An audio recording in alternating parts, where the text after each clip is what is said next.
Good evening. We're just about ready to, we are at the point of calling a meeting to order for the Walker Planning Commission for December 20, 2023. First item on the agenda, review meeting minutes. We have a meeting in December 6th. We've got draft minutes in front of us.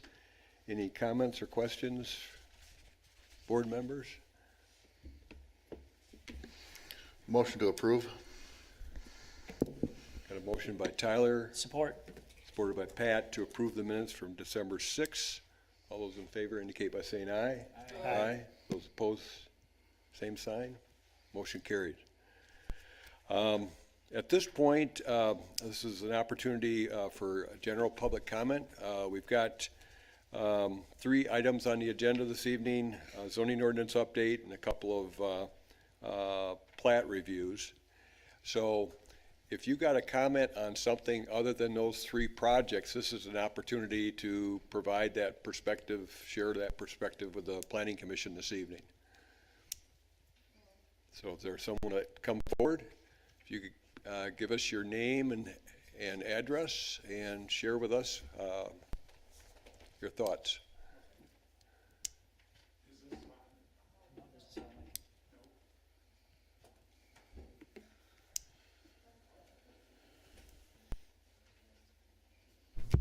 There we go.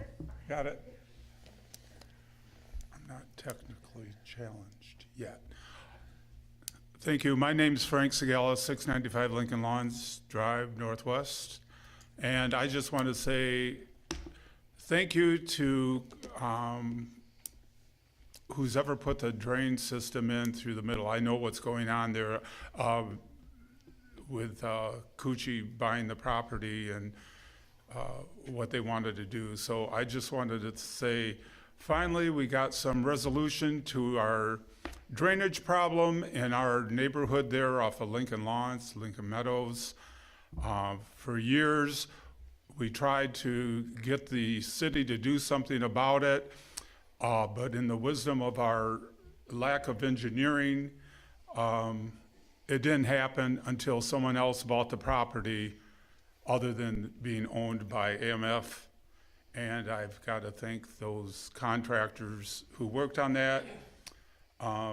One side note to that is if the city could maintain the drainage a little better out in the street, you know how they put the mesh over the drains. We call probably, I don't know, at least once or twice a month because of dirt and stuff that gets in there. But other than that, they've done a good job, and thank you so much. Thank you for your comments. Anyone else that would like to come forward? All right, well, thank you. We'll move. Maybe I'll come forward. My name's Richard Kosminski. I live at 1809 Pheasant.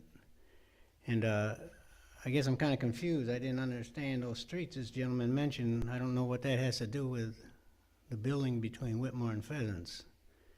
I don't know, maybe I just don't understand something or what, but I didn't understand at all the area he was talking about. He's talking about the Lincoln Lawns where the golf course. golf course used to be. Oh, I thought this was a meeting for the land between Pheasant and Whitmore's for the Koetj development for the 18 homes. Those are, yeah, we will have hearings for each of those projects, but this was an opportunity to talk with something that isn't on the agenda. So he took advantage of that. Oh, so I don't talk about the No. development there yet? No, we'll, when we get to that, the project that's proximate to you, you'll have an opportunity to Oh, speak okay. then.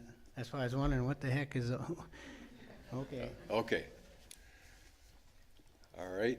All right. If there's no other general comments, we'll move into first item is case number 22-003 is a zoning ordinance update. Would you like, Paula, would you introduce the speaker and kind of give us an idea how we're going to approach this evening? Of course, thank you, Chair. The first item on our agenda tonight is a public hearing for the City of Walker's zoning ordinance update. There was a subcommittee that spent 2 years working on this project with our professional planning consultant, Mr. Christopher Corey, and that subcommittee completed their work in early November and made a recommendation to the Planning Commission with that draft. And so that is before you tonight for the public hearing and potentially for a recommendation to move it forward to the City Commission. Chris is here to give an overview of the ordinance, the major changes, and changes to the map. And so that is the first item. I don't. Sorry, I don't have a clicker. I'll- This? No, it's not plugged in right now. I'll find it. Sorry. I apologize.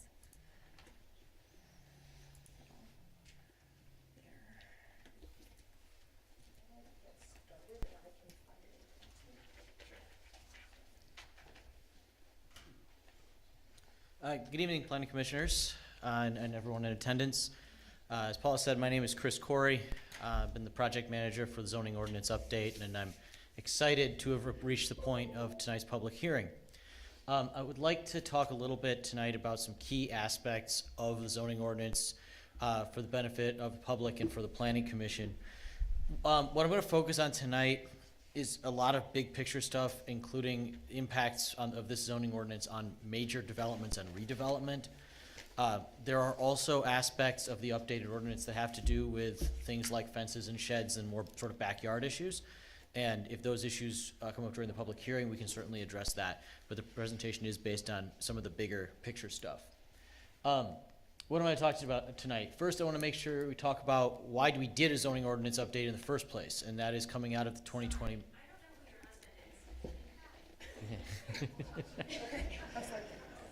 All right. Coming out of the 2020 master plan, there were a number of zoning-related goals that needed to be addressed. Coming out of that, the subcommittee was created that worked over the past couple of years to bring us to this point. Also going to talk about the organization and format of the ordinance, which is updated and hopefully will be easier to use. We're going to talk about the overlay districts, Standale, Remembrance, and Alpine. These are opportunities for some infill, some improved walkability, and additional mixed use in key targeted places in the city that were originally identified by the master plan and will be implemented through this zoning.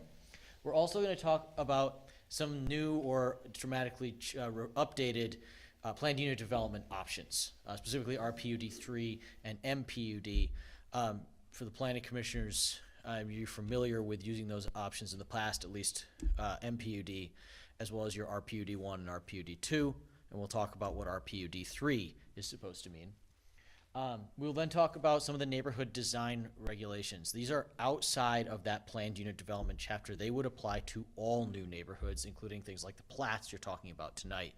So this is pretty significant policy shift, so I want to make sure that everyone understands what is in this ordinance before we move it forward. We'll talk then about the next steps, which could very well include a vote by this body tonight to recommend to the City Commission, which is exciting as we near the end of the process. And then, of course, we'll hear from the public. And during the public hearing, I have my laptop here. I have the ordinance on it. I was kind of planning I'd sit here so I can hear the public as well and respond as necessary. So, getting into it. The master plan, specific goals. One of the specific goals in the master plan was to clearly define housing density on the city's significant undeveloped lots, those larger pieces of land that had not been developed. What did we want to see built in terms of housing density and type? The master plan did that. The zoning ordinance takes it to the level of regulation. We also wanted to develop nodes of walkability in Standale at the Remembrance and Leonard intersection and on the Alpine corridor south of I-96. That's what the overlays are for. We also wanted to ensure that our new development in this community is high quality and built to last. You'll see that as we get into the neighborhood design stuff. You'll see as we get into RPUD 3 and MPUD. That was the driving force behind those revisions. We also wanted to make sure we create networks of residential streets that are connected. So we're not looking at disconnected areas where you can see a house over there, but your kid who has a friend in that house has to drive 2 miles to get there. We didn't want that. We also don't want people speeding down residential streets. How do we mix those two goals? The neighborhood design regulations really try to get at that issue. And we wanted to enhance and redevelop some of our aging shopping centers. You're seeing a real shift in the retail market, obviously, right now, and that is changing the face of some of these retail shopping centers. And the question is, what can happen next? And we wanted to give some opportunities to that via zoning. Next, the organizational structure of the zoning ordinance.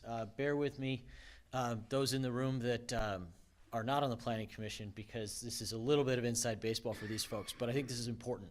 These are your 19 articles in the updated zoning ordinance. And the question tonight is, where did this all come from? So the articles currently highlighted in red on the screen are the ones that are basically brought over from the existing ordinance with minimal changes. By minimal, I mean wording, clarity, things like that, but not changing policy or anything of that nature. The ones highlighted in red now were brought from the existing and subdivision ordinances. So some pieces of subdivision ordinance were brought into zoning for this project. And then they had some additional policies developed by the subcommittee. Some of these we're going to talk about in more detail tonight. For instance, Article 11 on plan unit development. Article 6 is also one to bring up. That's the uses with additional conditions. So there were a few specific land uses, things like home occupations, where the subcommittee dove in and made some policy changes. Next things, Article 16 is the sign ordinance, which you guys have already adopted. It's the 2022 sign ordinance was brought into this zoning ordinance more or less as adopted. Article 5, which is a table of uses, is something you don't currently have all of your land uses into a table, but most of what is in that actually reflects existing policy. It's just listed differently in the current ordinance. For instance, in the current ordinance, it looks like this. You've got a zoning district, in this case A2, you list your principal permitted uses, you list your special exception uses, etc. In the new one, it looks like that. The idea is hopefully you can see things at a glance more easily, you can compare districts more easily, and hopefully it's simply easier to read. Article 7, this is your schedule of district regulations. This is basically section 94-188 of your current ordinance brought in with a couple of tweaks. So it looks like that in the old ordinance, it looks like this in the new ordinance.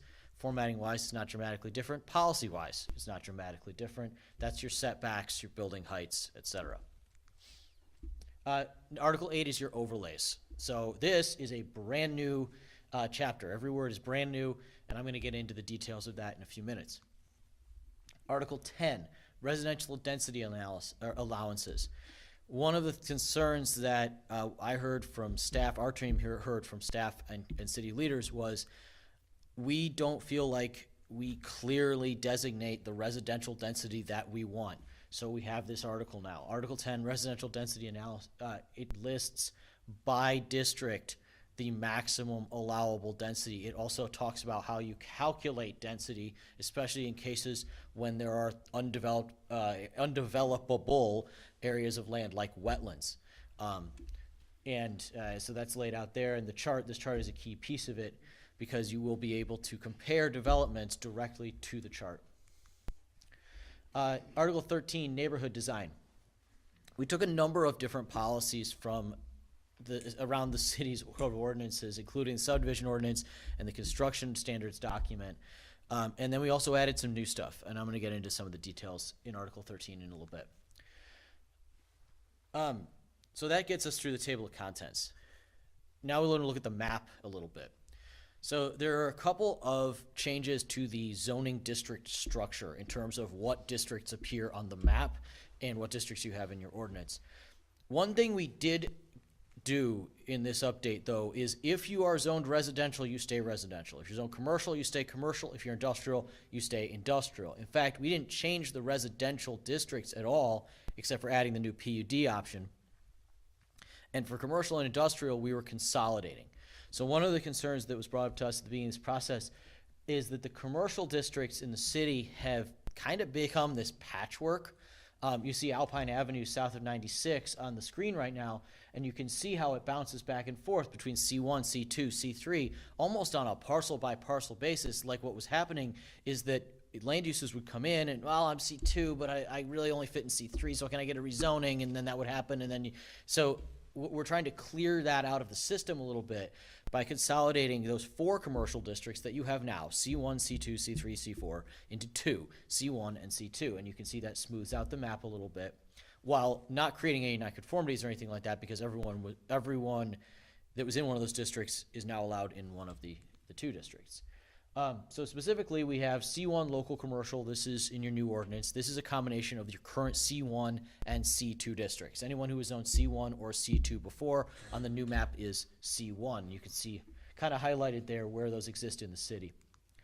A C1 local commercial building, this is approximately kind of a little SimCity version of what that would look like. Commercial district, potentially with some upper stories, and the parking being in front. C2 general commercial, this combines your existing C3 and C4 districts. Understanding that is a little confusing.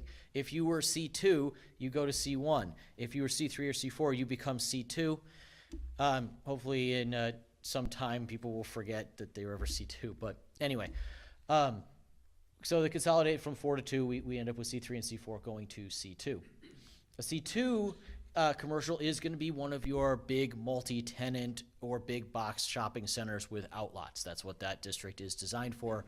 So this is a little bit larger scale, more intense, designed for that kind of development.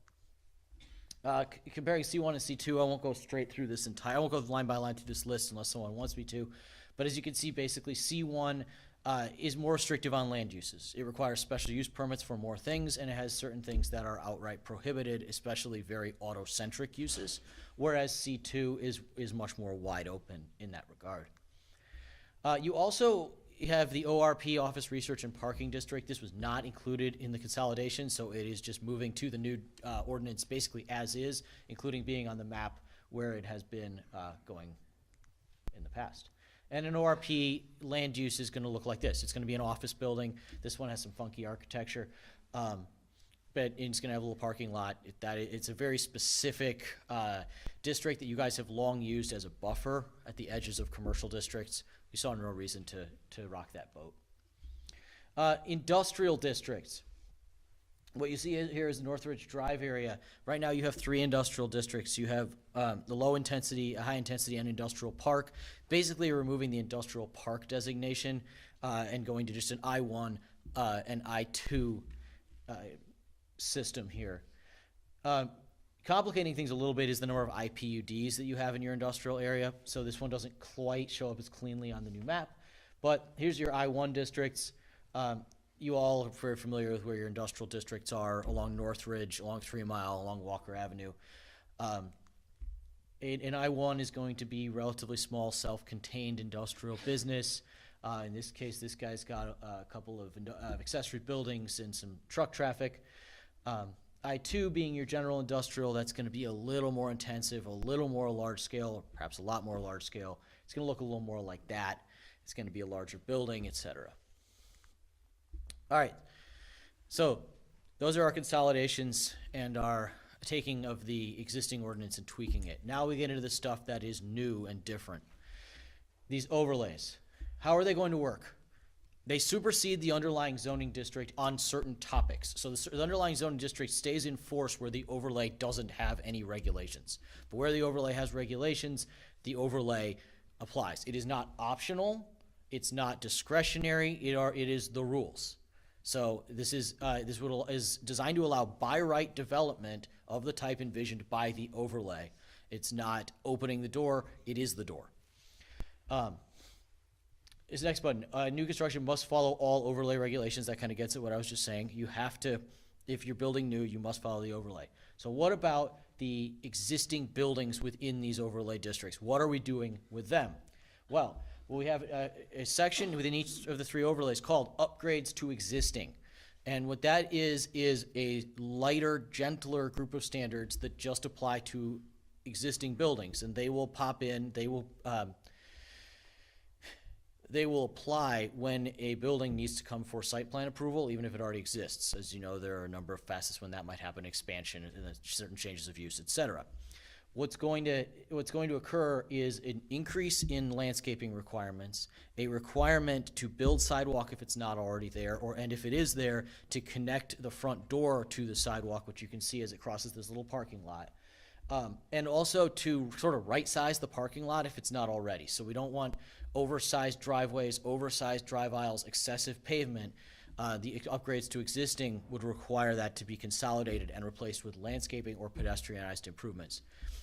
What upgrades to existing does not require? It does not require you to pull the building to the street. It doesn't require you to change your setbacks or your height at all. So and all of the sort of minimums that go into the new construction that are designed for improved walkability, they're not in this upgrades to existing.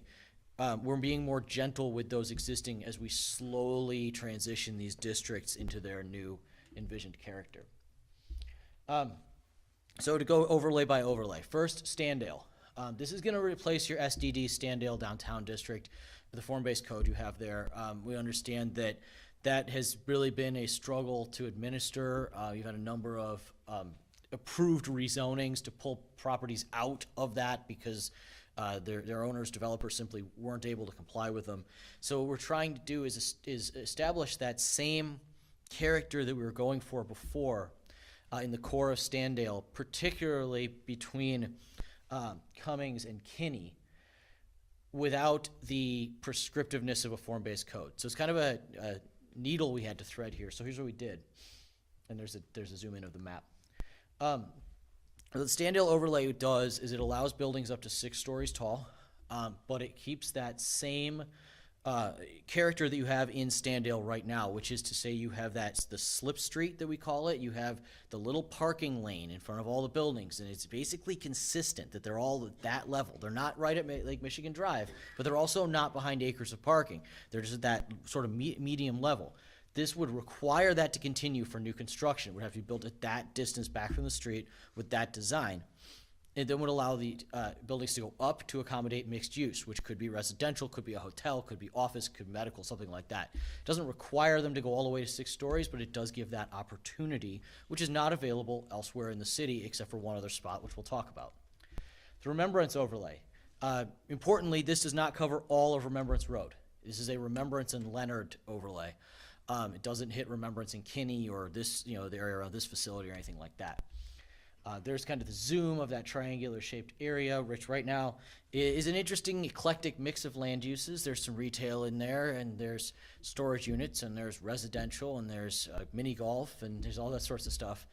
So this overlay is going to be a little bit less prescriptive than Standale. It's going to have a couple of different options. One is the opportunity, if a developer property owner wants, to pull the buildings up to the sidewalk, or at least to close to the sidewalk. You'll notice here that these buildings don't actually come all the way up to the sidewalk. There is a small front setback with pedestrian amenities, outdoor dining, that kind of thing, but not a full parking setback, just a little bit of a widened sidewalk.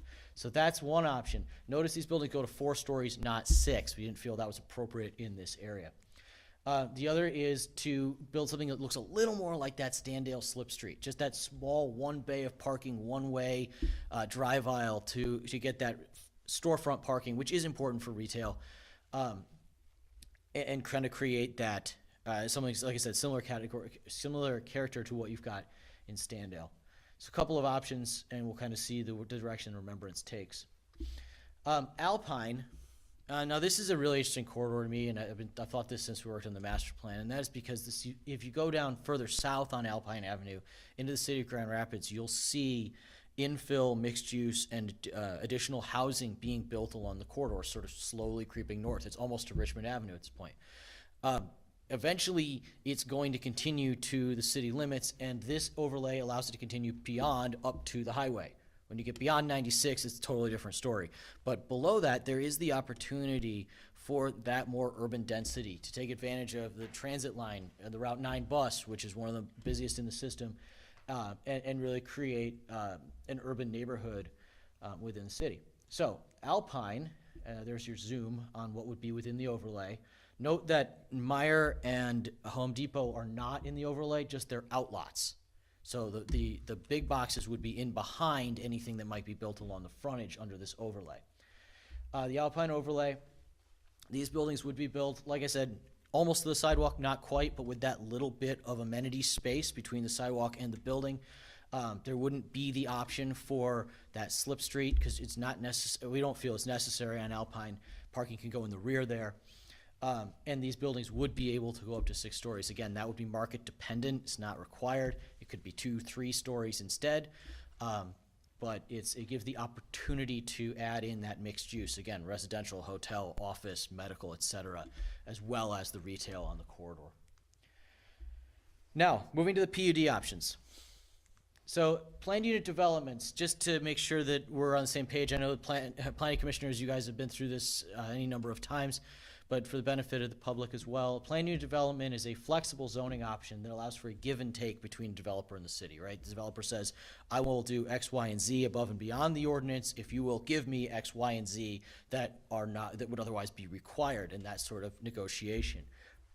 It allows for your individualized design. That said, in many cases, and this is particularly true in a community like yours, a growing suburban community, there are boxes that need to be put around PUDs. If you just come in with a white piece of paper and a piece of land, you're never going to get anywhere. We have to say these are the areas under which we will work with developers. These are the areas under which you can get additional housing density, more stories, mixes of uses. So there are a number of different planned unit developments in your ordinance right now. I'll hit a couple very quickly, which is your existing RPUD1, which is a single-family PUD option that allows up to 6.7 units per acre, which is fairly dense for single-family. But that's why it's a PUD option. But importantly, that's your single-family option. Does not allow other housing types. You also have RPUD2. This is your multifamily, your current multifamily PUD option, and you've used it a number of times, as you can see on the screen. This allows you to go up to 8 units per acre, which is your citywide density cap in this ordinance, with one exception, and that is RPUD3. RPUD3 is a new idea in this updated ordinance. It is not on the map at all right now, and would actually have some limitations on where it could be put on the map. It's there right in the ordinance. It must be either in the redevelopment mixed-use master plan category, which is basically your large-scale shopping centers are in that category, and if there was, if one of those shopping centers fell so hard that it was going to be turned over into residential, this would be an option. The other location that this RPUD3 would be acceptable is in proximity to a Laker Line station. So basically Lake Michigan Drive and maybe some of your larger shopping centers on Alpine, those are really the only opportunities for something like this. One of the key facets of RPUD3, if we're gonna allow that density that goes over our citywide density cap, we need something in return, right? So we need more open space. We need more amenities for residents. We need to make sure if people are living in these high densities that they are living in quality communities, right? We want bike paths. We want outdoor spaces that residents can call their own, like balconies, like rooftop patios or gathering spaces for individual buildings, that kind of thing. All of that is required under RPUD3. So I'm really interested to see if this tool is used, what we end up getting as proposals because of what we're asking for, but also what we're willing to allow. This is sort of, as we use these like SimCity style renderings again, just an idea of what an RPUD3 could look like with commercial along one frontage and higher densities along the other, going back to lower densities or other apartment buildings further back into the site, and with preserved open space and a swimming pool, and there's even pickleball courts on there. That's the kind of thing that we're looking for. This is what, there's a second option to RPUD3, and that's if you're working with a small piece of land and 2 acres or below or something like that. And that is what's called RPUD small site, and it's an opportunity to do development that's a little bit closer to those overlays outside of the overlay zones. Now, it's still subject to the same restrictions I talked about before, so it's still pretty limited, but there's the opportunity to do something like this that gives you that walkable character or something. If we find that to be appropriate, this is your flexible option to potentially allow it. Next thing I want to talk about is your MPUD. That's your mixed use planned unit development. You've got that on the books right now. This is not new. However, it is substantially revised and updated to give more direction to developers who want to use this option.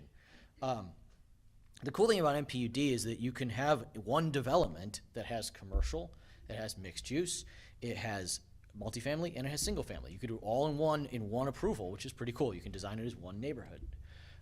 It would have a residential density limit of 8 units per acre. This is not a tool that would allow you to go over that.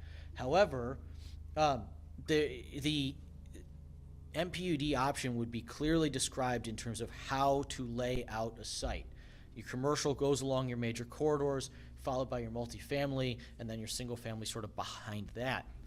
There's also some specific aspects of this with how auto-oriented uses are treated. Because the purpose of doing an MPUD is to create an internally walkable community, we don't want to be plopping gas stations right where people are trying to walk. Now, that type of use is allowable, but only in the corners of the development. So adjacent to side lot lines and adjacent to the corridor that the development is on. For instance, you can see that here. If you look kind of the bottom right there, you see there's a gas station, and then next to that, some more walkable designed commercial, then your multifamily, and behind that, your single family.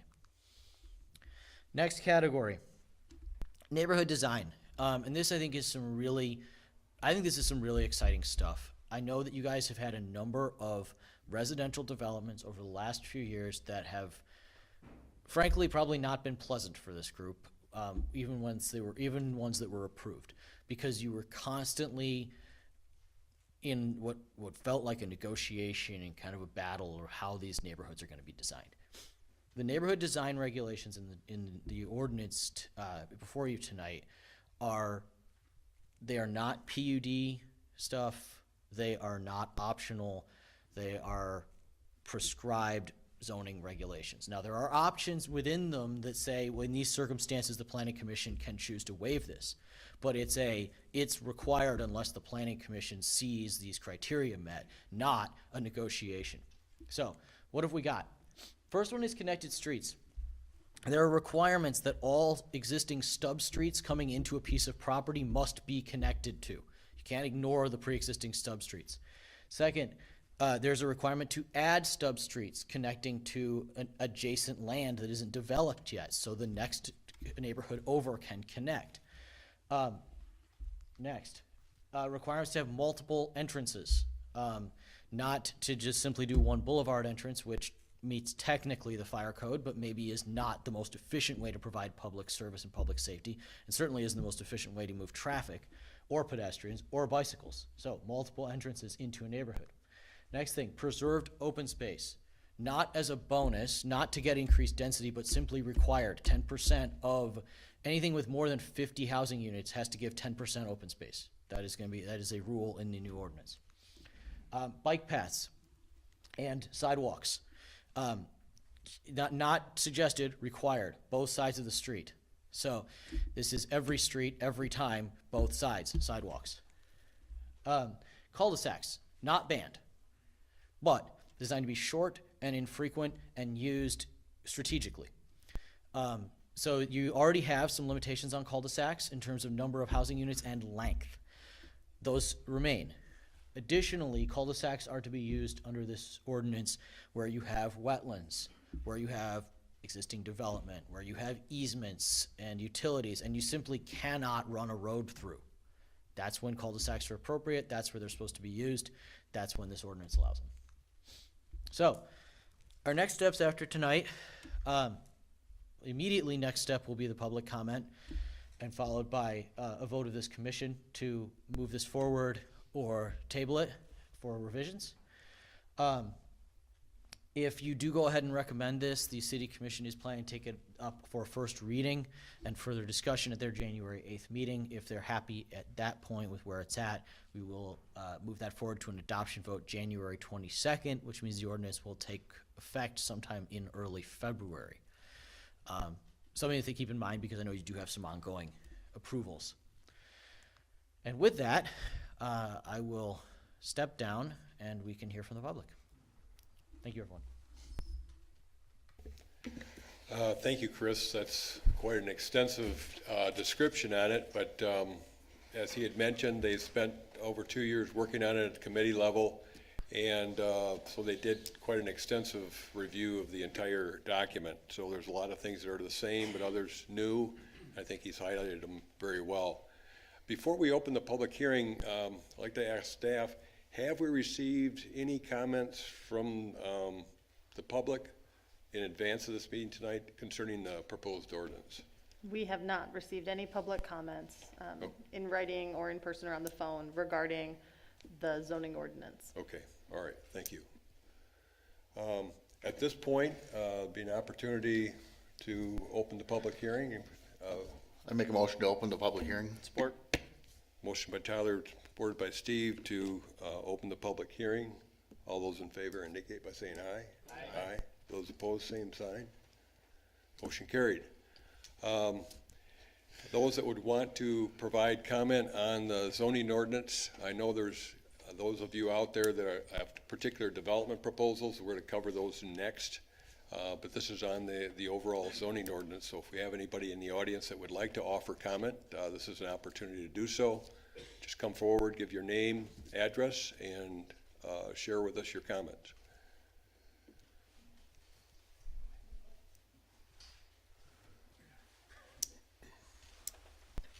Comments will need to be limited to 3 minutes, by the way. Okay, I'll be a lot faster. Mike Vanderclock, 410 Dakota Drive. Just a couple of comments, hopefully, that could improve kind of how you use this particular document. There's one term that's used throughout the document, I think it's 27 or 28 times, that's called development plan. And it really isn't defined anywhere, and it doesn't say how that is the same or different than other plans that are mentioned, types of plans that are mentioned in the document. So it would probably be helpful to avoid confusion or things like that as you go forward. At least I couldn't find anywhere where it really mentioned what a development plan was. And then the other comment would be in some areas it uses the terms in general, which again is a pretty subjective term, and you may want to look at those particular areas to see whether you can put a little more on what does that mean and how do you decide whether something is in general or not. So that's it. Thank you. Thank you, Mr. Vanderclock.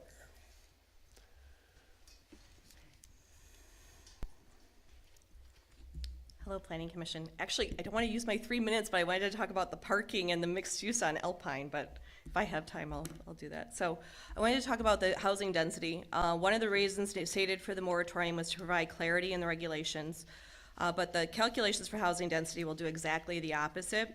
As proposed, they'll be more cumbersome and confusing, and I'm speaking from experience because I've administered codes. First, it's a mystery to me why you need 3 different ways to calculate density in your zoning ordinance. You do kind of land on one as the default being net density, but the language as proposed is really a substantial change from how you've regulated in the past, which leads to ask 2 questions. First is what is the problem you're trying to solve? And second, what are the outcomes you're trying to produce? What you've written is bound up in so many unreasonable and unworkable conditions that it's really an inappropriate way to regulate development. If the problem you're trying to solve is the preservation of environmentally sensitive lands, this approach will not get you there. It will simply give you bigger yards. Instead, the outcome you'll produce will reflect a disparate impact on housing availability and choice. If you think you're trying to protect homeowners with private agreements by including language such as lands that cannot be built on due to regulations or agreements outside of the zoning ordinance, instead you will produce an administrative nightmare with condo and homeowner associations and others expecting the city to enforce private agreements, and putting this in as a metric for density unfairly burdens landowners and likely could be argued as depriving them of property rights. Finally, identifying steep slopes at 15% is really excessive. That's a 1 on 6.5% slope, lower than what is done for a typical detention pond. Surrounding jurisdictions look at steep slopes beginning at 20%, but this is more nuanced than that. What about walkout basements, previously made detention ponds, or on the slopes of hills created, for example, when the City of Grand Rapids moved soils on the River Ridge site to install sanitary sewer? One can't help but feel that this is an unreasonable ordinance amendment purposely targeted at the River Ridge project, that changes were initiated because of the applicant's submittal. Depending on the city's future actions, this amendment could dramatically affect the number of housing units, even though we redesigned the site plan multiple times and at substantial expense while working in good faith with the city to preserve nearly 60% of the property as green space. The proposed definition of net density is greatly concerning. So I go back to what are the outcomes you're trying to produce? If you go to your Parks and Rec master plan, you talk about mini and neighborhood parks as identified. There's a talk about green space in this recent presentation, but there's this lack of proactive vision. So from a planning commission perspective, kind of what are you doing and how is that working? This definition of net density will not get you there. There's different ways to do it, and I think it's very concerning. It's going to be very hard to administer and calculate when you look at how this is written. So that aside, there is a nuance from looking at Alpine Avenue, so that's a totally separate thing, but when you look at your setbacks for Alpine and Remembrance for those commercial districts, there's a very specific nuance in the City of Grand Rapids zoning code about whether or not there's on-street parking or not in the building setbacks. So if you look at where there's been infill along major streets, which you'd have on Alpine or Remembrance, there's an additional 5-foot building setback if there's not on-street parking. There's an allowance in the zoning ordinance that allows for a developer to put in on-street parking to be able to provide a buffer for the sidewalk between that and moving traffic, which creates more of a pedestrian-oriented environment. So that might be something to look at from that standpoint, because that is an important nuance to that. Thanks. Thank you.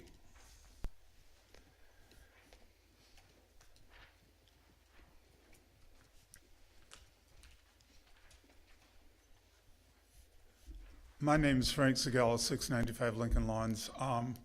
I didn't hear their names or addresses. I don't know where they're coming from. But anyway, regarding the zoning and all that, I have to commend you for doing this because I know that the city of Grand Rapids on the northwest side, which abuts to Walker quite a bit, I don't know where their zoning is going or who's in charge or what they're trying to ramrod down the residents next door to us. So I'd keep a watchful eye as to how we develop and what's happening within Grand Rapids. You can see that right around the corner from us. We're turning into Rentwood like Kentwood. And I know homes are expensive. Renting is really expensive, like the new development going across the street from me. 2 bedrooms start at $2,600 and 3 bedrooms $2,900 a month. Wow. So keep an eye on the zoning with our neighbors next door and keep up doing something like this proactively. I don't know about all the language. We can still come and listen. Nothing's going to be decided here except to push it over to the city commission maybe, and then they can decide whether this is a plan we want or not. But there are some specifics that probably need to be defined before that's done. So thank you. Thank you.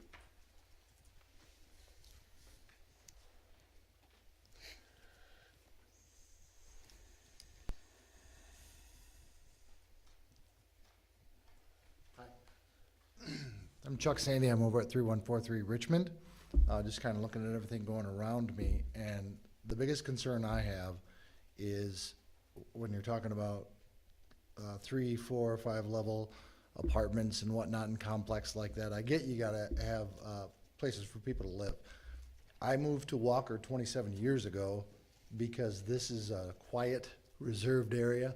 Good space. I grew up with houses that I could touch right next to me, and I came here for a reason. The crime rate was getting out of control over there by Harrison Park, and so I'm here now, and I certainly don't want to see that come into our city here, the one I hopefully can retire at and stay here. So I do keep that in mind, please. I hear the plan. I hear how we want to make things nice and good. Like York Creek looked really good. I don't know if any of you know anybody that lives in York Creek. I know a few people that live in there. I know the crime is not exactly great there either. So please bear that in mind to your citizens that own the ranch-style homes and have been here and want to be here, not to crowd everything with tons of these newfangled ways of housing people around us. Okay. Thank you.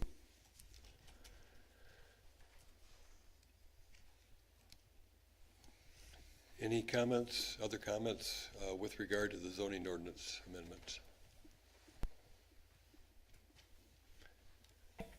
Make a motion to close the public hearing. Support. Motion by Pat, supported by Tyler to close the public hearing. All those in favor indicate by saying aye. Aye. Those opposed, same sign. Motion carried.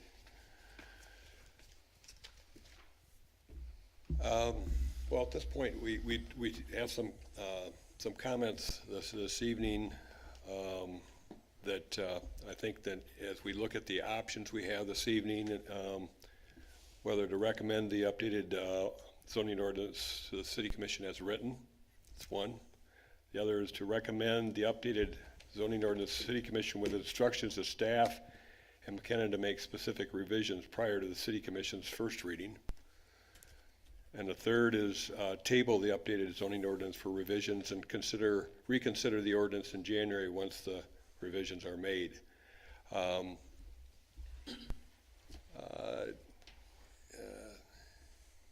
I think you've given some rationale to support the proposed ordinance. Some comments have made this evening that I think it'd be worthwhile to consider those. It's just a matter of what your thoughts are as commissioners as we are at this point in this process. I vote to recommend to submit it to the city commission. I don't see any changes on my end that need to be. We reviewed this a few times. I think it's better than what we have, so I'm okay with it. Okay, thank you. Steve? Yeah, for my part, I've been mired in the work since its initiation, right? This came as an outcome of the completion of our master plan process, which we started, was it 2019 when we started the master plan review, and then it was delayed by COVID, and we ended up getting it done, 2021, I think, and then we initiated the subcommittee to finish to review our zoning ordinance to align with the master plan. A lot of work's gone in. I think that I'm really happy with the work that we've done and where we've landed. I think that there certainly are a lot of things that we need to be cognizant of as we move forward, but I'm ready to approve and move it to the city commission for further discussion. Okay, thank you. I agree with Steve. Mark? I'm ready to move it to city commission.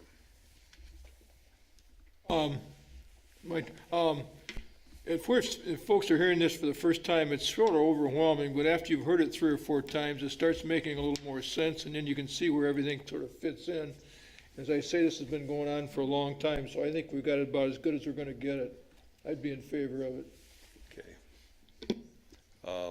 From my standpoint, I think that some of the comments that have been offered are worth reviewing, and so that generally submitting it to the city commission as it is, but making note of the comments that were offered this evening. I think it's important to, when these things are raised, be responsive to those, take a look at them, and so that as it goes to the city commission, they have the benefit of both the comments and perhaps a little bit more background on it. And I'm presuming that any background that would be generated would also be shared back with the planning commission, so we can keep up to date on that as well. But my only thought is that if there's any question from either Paula or Chris on the detail of the comments that were made, if you could approach, or that the speaker could approach after the meeting and provide that a little more in detail, I think that would be beneficial. Okay, absolutely, thank you. So that's our collective thoughts on that. Do we have a motion? I can make a motion. No motion sheet, right? I can just kind of wing it. For case 22-003, the zoning ordinance update, I will make a recommendation for the city commission to approve the zoning ordinance update, and ask that city staff do consider comments made at the meeting today in the process of moving that to the city commission. Support. Is that about correct? Yep. Got a motion by Steve, supported by Tyler, to move it forward, making note of the comments we made this evening, and those are forwarded to the city commission, and background is shared again with the city commission as well as the planning commission, so kind of completes the loop. Any comments, questions? We'll take a vote on the motion on the floor. All those in favor indicate by saying aye. Aye. Aye. Those opposed, same sign. Motion carried. So Chris, if you and Paula take it forward to the city commission, looks like January 8 is when they would consider this, and then we'll proceed accordingly. Thank you very much. Steve, you served on that committee. Scott did as well, did he not? Yes. Yes, so I think in appreciation for the work that both of you put into it, as well as I believe there's probably a city commissioner or two that was also involved in that committee process, along with staff and even our engineering office. I think very good perspective. I think a lot of projects, and there'll be evidence here on these couple projects this evening, where engineering is a big part of the development process. And it was, I think, very important and beneficial to have the engineering office, as well as all the other city departments, to be actively involved with this so we can make it a better and more usable set of regulations. With that, we'll move to the next item on the agenda, case number 23-029, involves a plat, preliminary plat. If I'm not mistaken, this is a public hearing this evening? Okay. So as a prelude to that, we're going to first go to our planning director, Paula Preby, to provide a presentation on the first project. And subsequently, we'll have conversation about that. And then the city engineer will also provide his comments. The developer will make his presentation, and then we'll have the public hearing to get comments from the neighbors. So Paula, if you could kick it off, appreciate it. Thank you, Chair. Let me. Okay. Apologies, there's a typo in here. It says temporary preliminary plat. This is a tentative preliminary plat. That error is, I found it twice in the document. So case 23029 is a tentative preliminary plat review for property at 1853 Pheasant Avenue. Koetj Builders and Developers is requesting the review for a residential development featuring 18 single-family lots on new public roads with public water and sanitary sewer services. This is the first step in the platting process, which I have outlined in my report here. It starts tonight with the tentative preliminary plat review, and if it meets the ordinance requirements and the planning commission moves it forward, it goes to the city commission for review. Then it comes back after some more work is done for the final preliminary plat review, goes through a similar process of the planning commission and the city commission. They do more work on it, and then it comes back for the final plat. So this is the first of several steps for this project. I will pull up the site plan on the screen here as I'm continuing to talk about the project. So the applicant met with the site plan review committee staff team in early November, was provided feedback, and then resubmitted the plan you see tonight after some staff feedback. The property is zoned SA suburban residential single family. The proposed use fits in that district, which is exclusively single family dwellings. The SA district standards found in section 94-188 of the zoning ordinance are met or exceeded by the proposed tentative preliminary plat, including setbacks and minimum lot sizes. The density for the plat has been calculated to be 2.24 units per acre, which is well within the city's master plan proposal for this area, which is residential growth 2 to 4 units per acre. There are several easements proposed within the plat. Each new lot has a proposed 10-foot wide easement for public and private utilities in the front yard, abutting the front property line. Most lots, all of them except for 8, 9, 17, and 18, which are the two at the far end of the cul-de-sac and the two on Ring Neck Drive. Also have a 20-foot wide drainage easement in the rear yard behind the building envelope. And a tree preservation easement is shown in the rear yards abutting the rear property lines for lots 1 through 7 and lots 10 through 16. These are the lots where the rear of the property faces existing homes on either Whitmore or Pheasant.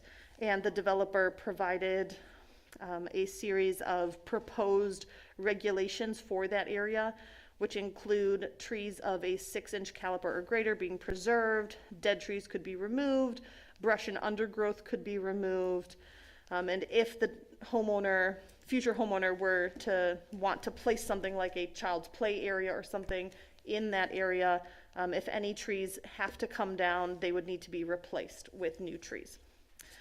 So with that, that is really all of the comments. That's kind of the overview that I have. At this time, staff is comfortable recommending this forward to the City Commission, and at this time, I don't even have any planning or zoning conditions on that approval.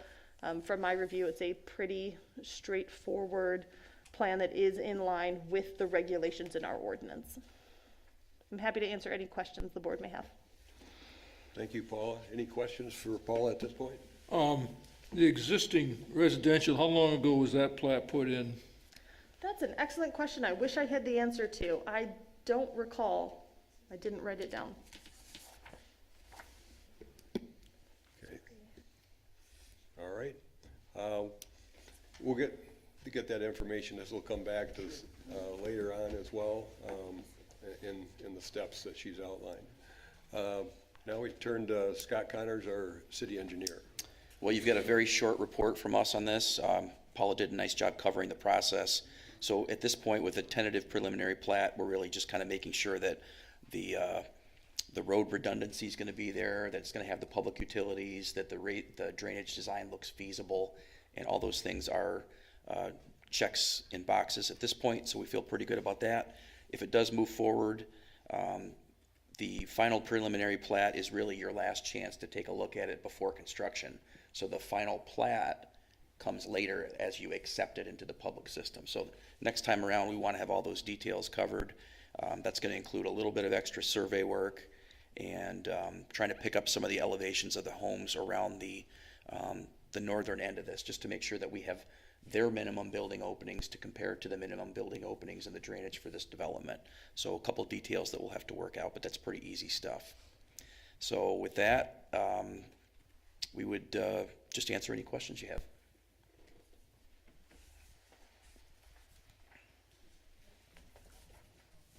I've got a question, but I think I'm going to pose it to the developer before asking you the question. So Fair enough. I'll reserve that. Reserve to ask you a question later then. Commissioners, any other questions for Scott then? Okay. At this point, we'd give the opportunity for the developer to step forward.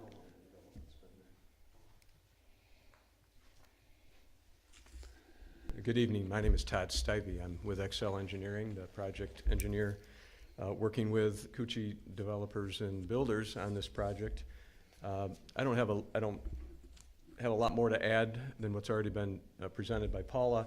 I think drainage may be a discussion point tonight. The area in the northwest corner is where the detention basin would be located. So all of the road water would be directed to that area, as well as Paula mentioned, there's a 20-foot drainage easement on the east and the west sides, adjacent to that 40-foot tree preservation area, which would collect any runoff from the rear yard of the development and also direct that to the detention pond.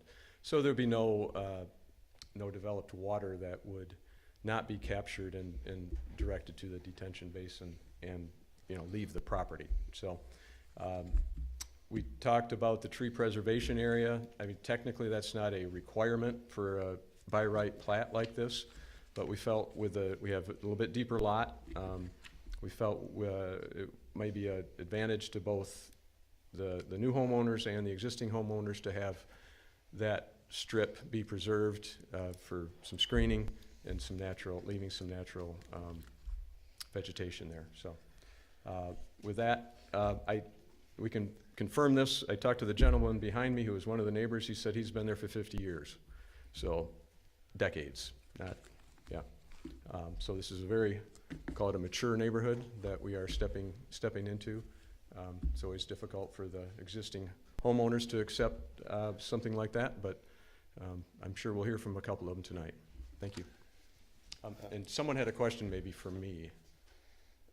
How do the lot size compare to the existing lots? Yeah. I can answer that. I think they're very similar. I can answer that. I'm an accountant, so I get nerdy like that. The average lot size abutting this, 14 of the lots are 0.41 acres. Well, 13 of the lots, 0.41, one of them's 0.42. And then there's a couple lots that are just a little bigger. The 10 of the lots, what am I thinking? Yeah, 10 of the lots in the new development are 0.37. And then the rest of the lots, there's one that's smaller than that, and then the rest of the lots are significantly bigger than that. So if you average everything out, if you did the average, I think we're pretty close to the neighbors. So if somebody wants to contest that, fine, but you can find the numbers online, so. Todd, if you could, how would you describe the way the water is draining right now on this property? Yeah. Well, I'm gonna have to open up one of my plans. Yeah, I don't think you need to change it. Existing, generally speaking, right where in the area of the vicinity of the proposed cul-de-sac is primarily the highest part of the property. Okay. About elevation 750. And then that drains, generally speaking, to the north. There is some drainage that heads off to the south and into the Blandford Nature Center. And then to a certain extent, it does drain east and west as well. So it's kind of a ridge, if you will, draining generally north, but also some of it bleeds out into the existing neighbors' backyards, it seems. That's very general. So anything, like I said, those two, the east and the west rear yard drainage facility will pick up any of that water that currently would drain off into the backyards of the existing neighbors. And so that would no longer happen, right? Okay, so the reason I ask is that what strikes me on this is I think it's admirable to have the tree preservation easement along the backs of those as they back up to the existing lots. But will there be any earth moving required to establish the drainage that you've designed into the plan? Yes. I'm not in the tree preservation area, but You would not have to, that would not affect the tree we would preservation not area at touch all? the tree preservation area. And you can look at the grading plan which we provided, which shows the limits of the contouring that would be proposed. Correct. No, Okay. the 40-foot tree preservation is also a no grading zone, if you will. All right. Okay, all right. You're on the same, Yeah, I think the surface water the rain that hits the areas that are gonna be preserved will continue to go where it goes today, but it'll be wooded, so that helps. There's no change there. Everything inside of the plat would be captured in the 20-foot drainage easement that goes along the back of the house between the home and the buffer, and then collects it and treats it and provides detention. so the disturbance to the backyards of the adjoining properties, is there any disturbance to that then? No. Okay. We're not touching anything within 40 feet of the back line. Okay, Correct. all right. Thank you. Yeah. There was a general note, I believe, that talked about kind of some caveats with those trees. It might be worth taking a closer look at that to make sure that you're comfortable with that note.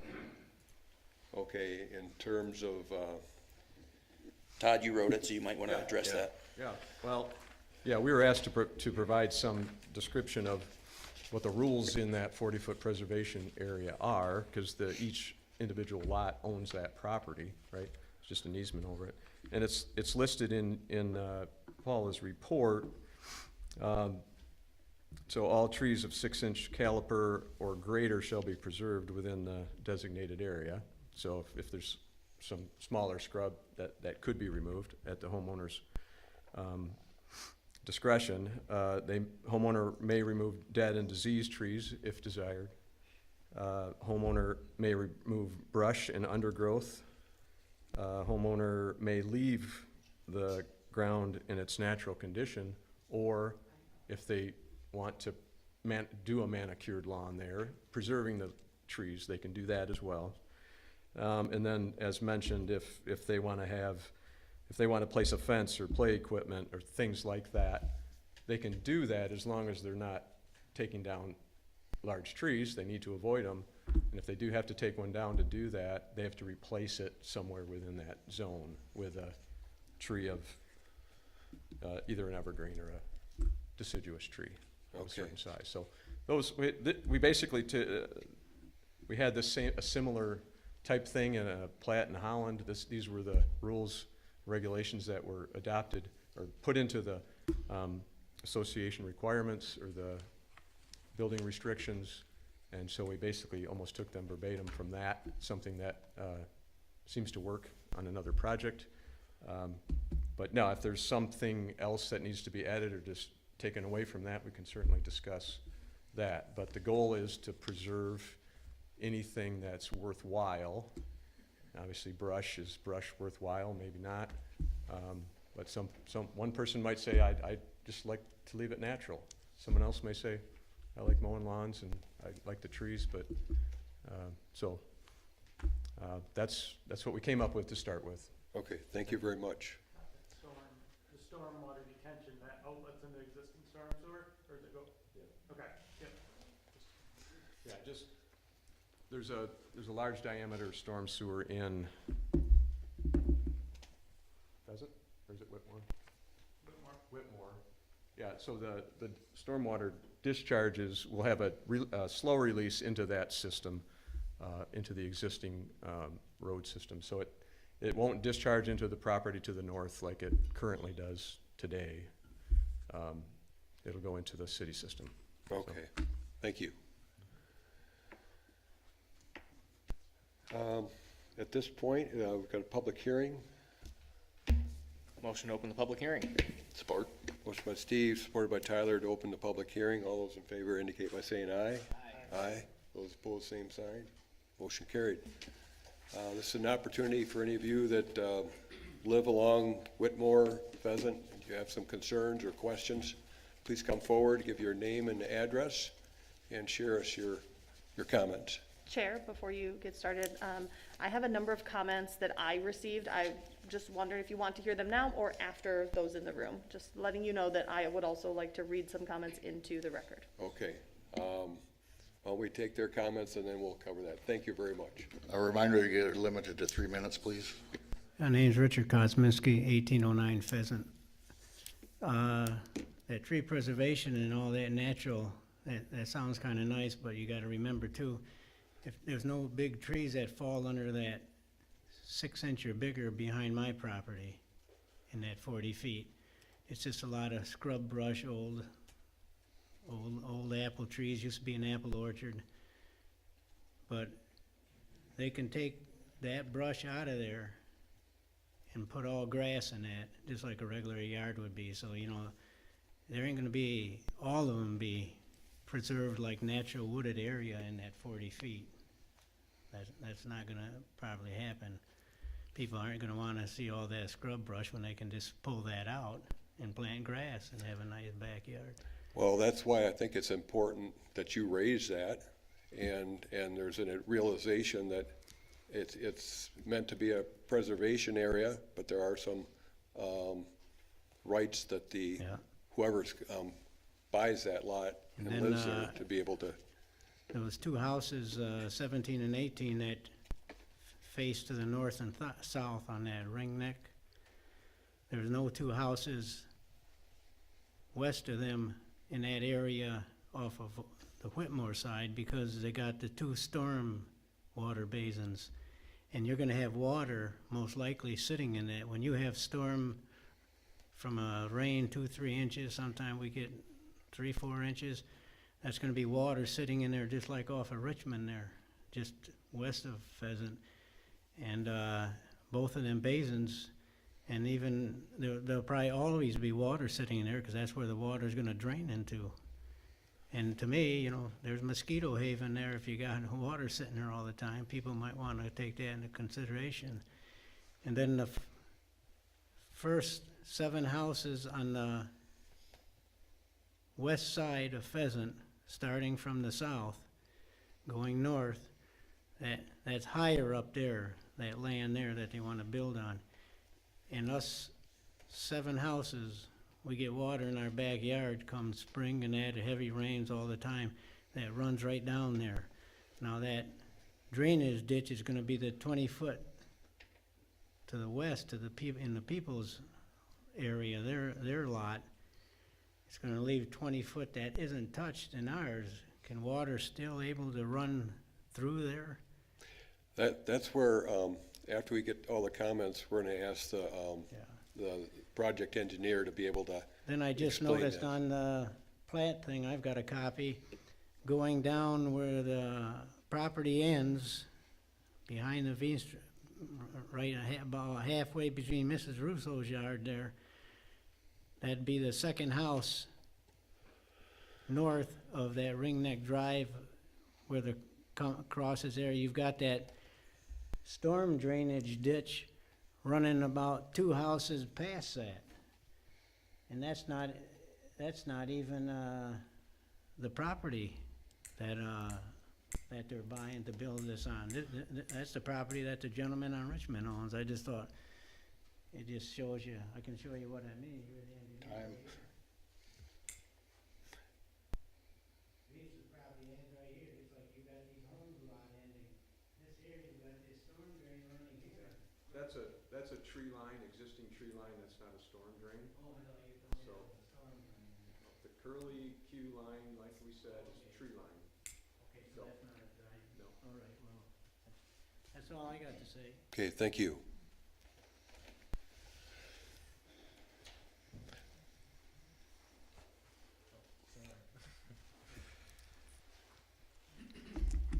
I have 3 comments to make. My name's Ethan Hunter, 1761 Pheasant. A couple houses down from Dick there. And so 3 questions I have is this land perhaps wetlands? Has it been checked for that officially? Because the land is wet a lot. Haven't explored back there, followed the animal trails and all that. It could be perhaps wetlands. Secondly, since it's so wet, when they build, I'm sure they're probably familiar with how turf works, but just looking at how managing turf and subsoils, especially on clay land, this is all a whole lot of clay. Once all the ground is moved, when are they moving that? Are they moving it in August and July when the ground is actually rock hard? Or are they doing it every other time when the ground is super wet and just a mess? Because I'm worried about how that ground is going to, and water is going to get displaced. And so I have a whole document from MSU on crop and soil sciences, Paul E. Reich, who talks about managing the subsoils, especially with clay, and how it affects neighborhoods and development. So I'd like to be able to give that to you guys for consideration. And then my third point is about the native wildlife that already lives there. So there's plenty of deer. We could live without those. But then there's also turkeys. This was once Pheasant Avenue.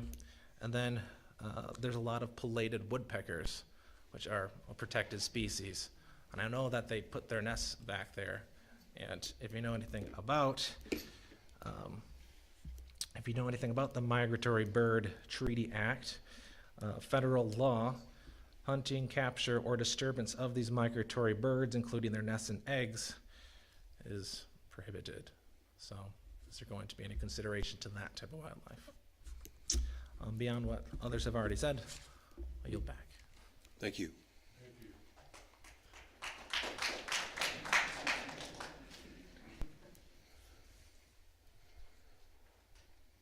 My name's Sandra Wheeler. I live at 1850 Whitmore Avenue, and I have two concerns.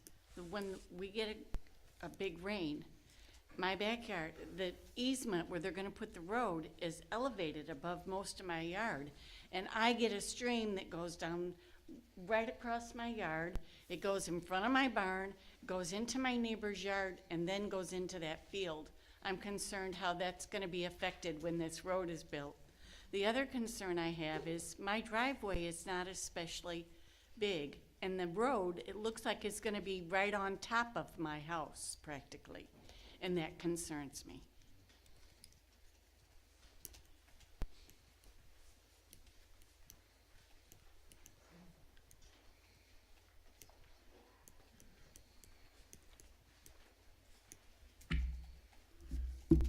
Frank Segala, 695 Lincoln Lawns.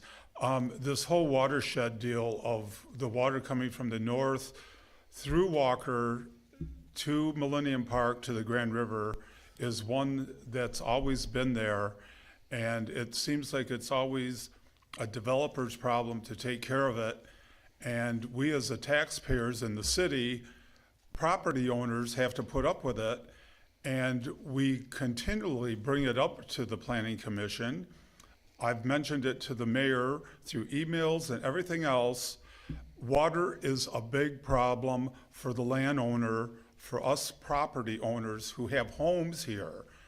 And it's only being addressed because builders like Koetj are coming into the area, and it's not being taken care of by our engineering. It's not being taken care of by our mayor, our elected officials. I can go back 30 years and have a lot of problems with water. And neighbors, friends of ours that live to the north on Pheasant have water problems in their backyard and flooding in their basement. It continues because we're on clay.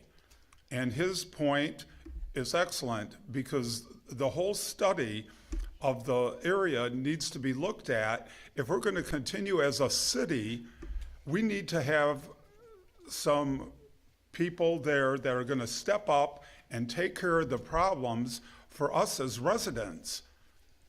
You want to keep growing it and bring in all this additional asphalt and everything. That water has to go somewhere. It needs to tie into Kent County drain, and we have to look at that watershed seriously. That comes from the north, from the ridge, all the way down through Millennium Park to the Grand River. That's our boulevard right there. It's a waterway. Thank you. Thank you.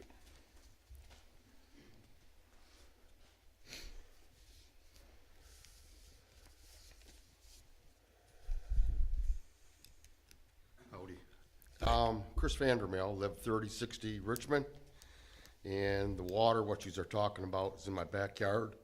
But there is an easement, a Walker easement for the water to go through. Now, Scott, you were saying that the water is going to go to Whitmore, to the storm sewer there, which has been problematic. We all know Whitmore and Richmond, that's been worked on for a number of years here. And that's only going to flood out in the front there even more. I think Koetj, with what they're doing with the retention pond and with the engineer there, I think it's going to alleviate a lot of our problem that comes to my backyard from that area by putting it into retention ponds. And that's been a problem in the past with what's going on there. So yes, like we say, we get an inch of water and the water comes inch or two of rain, we get water into my backyard. But I understand when I bought the house, there was an easement, water easement, that goes through the back, which contrary to Richard there, that does go to Mill Creek, and Mill Creek eventually goes through Blandford, which goes to the Grand River water system. It doesn't go south out of that area. So I'm sort of glad to see what's transpiring back there, and I think in that with Koetj, reputable builders, I have no association with them, but I think they will help that problem more than hurt the problem by putting retention ponds in. Thank you. Thank you.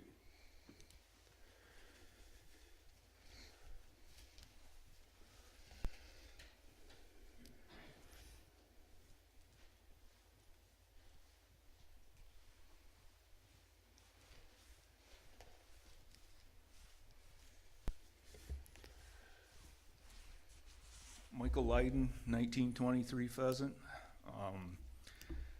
It's a cul-de-sac where I live. We really don't have the traffic coming there. And I'm assuming on the new road, they'll be putting in sidewalks and stuff, and that'll increase the traffic on our road in Whitmore.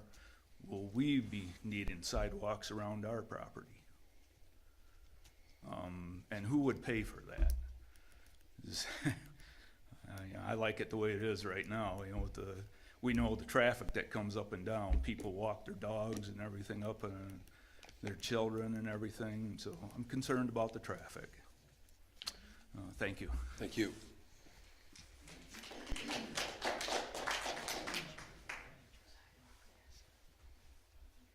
Hi, I'm Allie Brock. I live at 1774 Pheasant. Paula, can I ask, do you have the letter from Karen Hengevold? Yes. Okay, so you'll share that. I just want to back up with what he said about the traffic. I live farther down Pheasant. We've got a lot of young kids coming into the neighborhood. No sidewalks, so they ride bikes, they walk on the street. But with more traffic, that just makes me really nervous, and a lot of the neighbors that I've heard as well. So I don't know if there's sidewalk opportunities, speed bump opportunities. The other thing to note is we have Blandford access at the end of Pheasant, and I believe Whitmore does too. We have a lot of people from the north that come to use that trail access onto Blandford. Would there be an access for the new development so that we didn't have even more foot traffic on our roads? Thank you.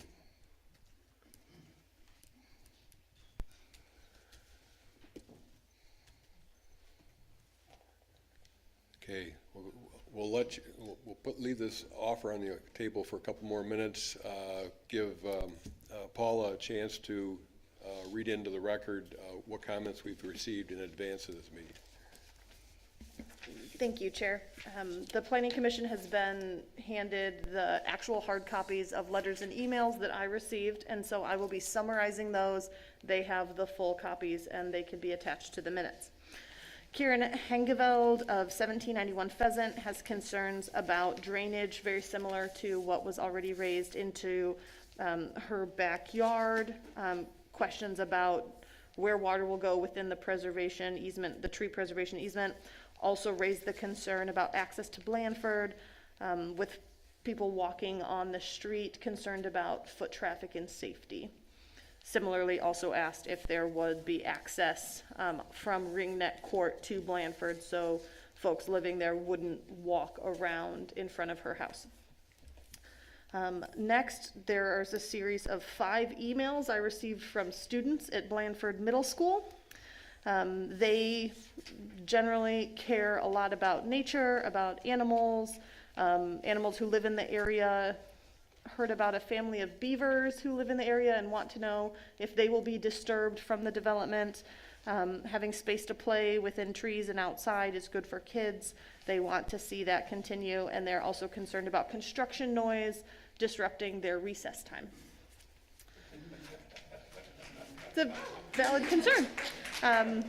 The third one was from Whitney Posthumus, who lives at 842 Houseman Avenue in Grand Rapids. Her kids attend Blandford School, and she wanted you to know that her kids are concerned. They care about preserving nature areas and animals and the construction noise. I spoke on the phone with someone named Andrew Rao and his mom Andrea. He is 11 years old and attends Blandford. Doesn't want to see the peaceful natural area disturbed with construction and noise of more people. And the final letter you've received is from Ryan Huppert of 1773 Whitmore, concerned about stormwater, would like to see significantly larger lot sizes in a new development, concerned about traffic, and the loss of the woodlands. Thank you, Paula.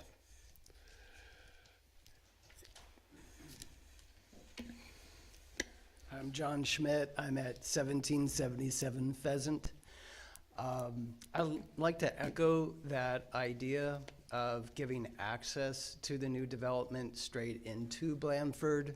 I would assume that people that go to live there would want to go into Blandford, and going all the way around would be not only inconvenient for those folks, but also create more foot traffic on the other existing roads. I would like to also bring up wildlife. There's a lot of wildlife in there. It has been there for a long time. It's a corridor for wildlife.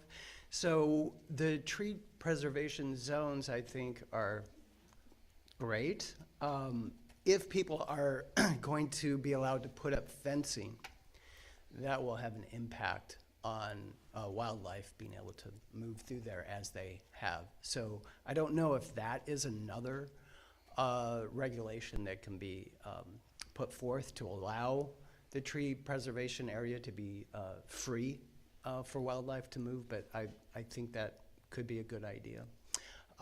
And then the name of the street, Ring Neck, doesn't have a great ring for me.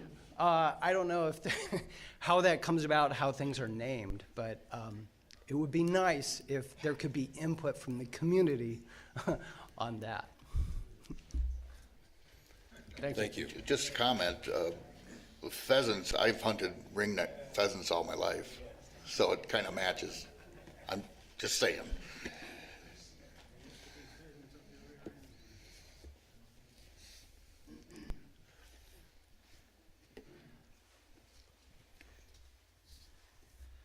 Hi, my name is Christine Miner. I live at 1909 Pheasant. My grandfather put in Pheasant in Whitmore, Pheasant Hills Construction. I live in my grandparents' house that he built. The name of that street was supposed to be J. Dale, after my grandfather. So if you're looking for another name, that's my suggestion. Thank you. I'm concerned about the safety of the retention pond. If we can have some more details on how keeping young kids out of there, drownings happen in retention ponds like that. I'm concerned with the water drainage as well. We do have lots of water issues. It goes right downhill toward the north. And access to Blandford off the end of the cul-de-sac would be great. I'm also wondering if the length of this cul-de-sac is within regulation of the first item that we heard tonight from the master plan that's potentially being adopted, where they said we're going to use them strategically and they're going to be short. So does this fall outside of that regulation? Good questions, thank you.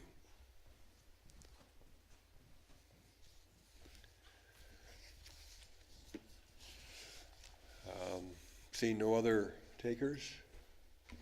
Making a motion to close the public hearing? Motion by Tyler, supported by? Support. By Pat, to close the public hearing. All those in favor indicate by saying aye. Aye. Those opposed, same sign. Motion carried. Mr. Stivey, as a project engineer, there were a couple of questions about wetlands, I guess, to begin with. At this point, there's not been a wetland evaluation on the property. You know, there's nothing that shows up on the inventory map, but yeah, that if required, that's something that could be done. Just to reiterate the drainage, a lot of the concerns are about drainage onto the property. Obviously, there's existing issues.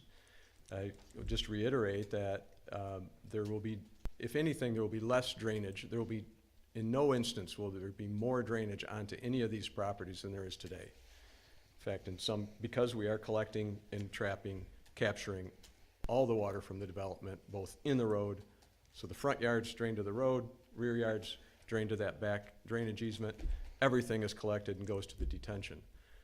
So that's, I think we've heard it too, that's a good thing, right? That's, I'm sure I don't know, but I wouldn't think that the existing development built 50 years ago has any detention. It's a new standard, it's not new, but it's the current standard. We have to detain for a 100-year event. Not a 2-inch rain, not a 1-inch rain, that's more like a 6 or a 7-inch rain. And that's all restricted down to a low flow, which goes, you know, like I said, into the underground system in the road, does not get discharged north. The other thing I heard a lot of is access to Blandford. I guess that's, honestly, that's something new. We hadn't thought about it, didn't realize it. We'll leave that up, I think, to the city if that's something that is, yeah, I guess I assume that's public land and people can just freely walk onto it. If that's what we're hearing, then we can certainly consider whether we should have an access off the end of the cul-de-sac, so. Yeah, I think that would need to be clarified, just what status Blandford, whether that's considered a public property or not. Yeah, I mean, it sounds like people are doing it, but if it's not legal that they're doing it, I would want to make sure that that's cool, right? There was one question I think was raised, whether or not consideration was given to a restriction on fencing in these natural drainage areas. Again, I think this is a voluntary thing on behalf of the developer, so I'm not sure that the Planning Commission has any standing to make any comment on that. Yeah, we can certainly consider that if, I don't know that I'd restrict because some people may have dogs, they want to fence in a portion of their yard. We could consider not allowing cross fencing through the, so it basically would be no fencing within the tree preservation area. You could put it along the edge of it, but not through it. We can consider that, yeah. That makes sense for wildlife corridor, so.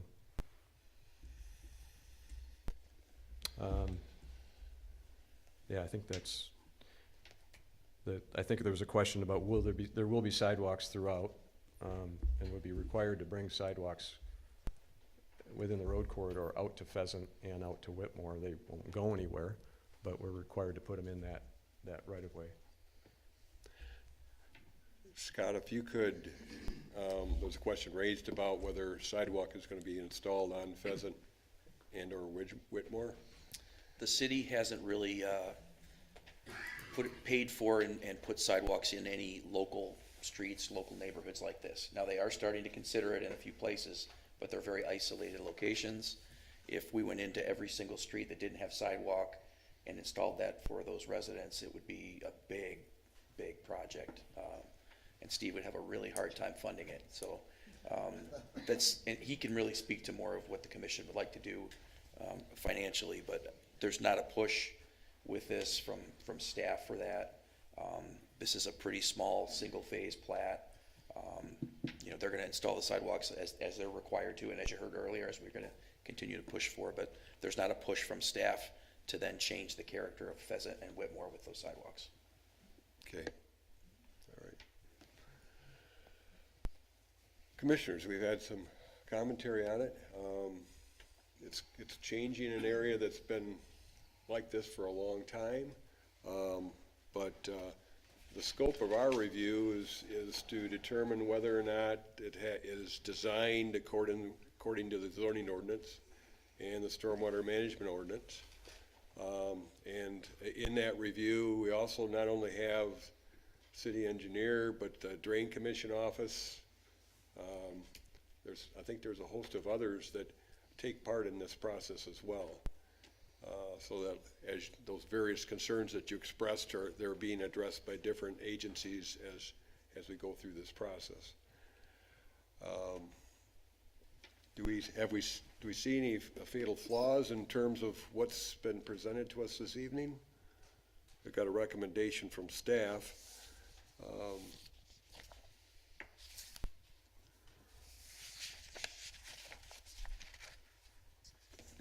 I think it follows the rules, and this is the preliminary plat, so they got to flesh out the water issues, and the responsibility of the developer is to not put water on anybody else's property.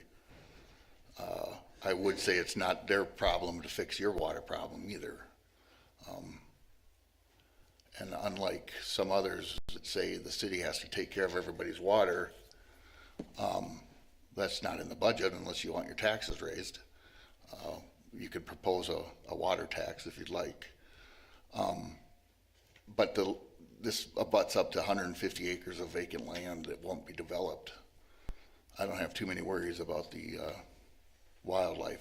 I know everybody wants to keep open space, everybody, but this is the right of the property owner to develop it.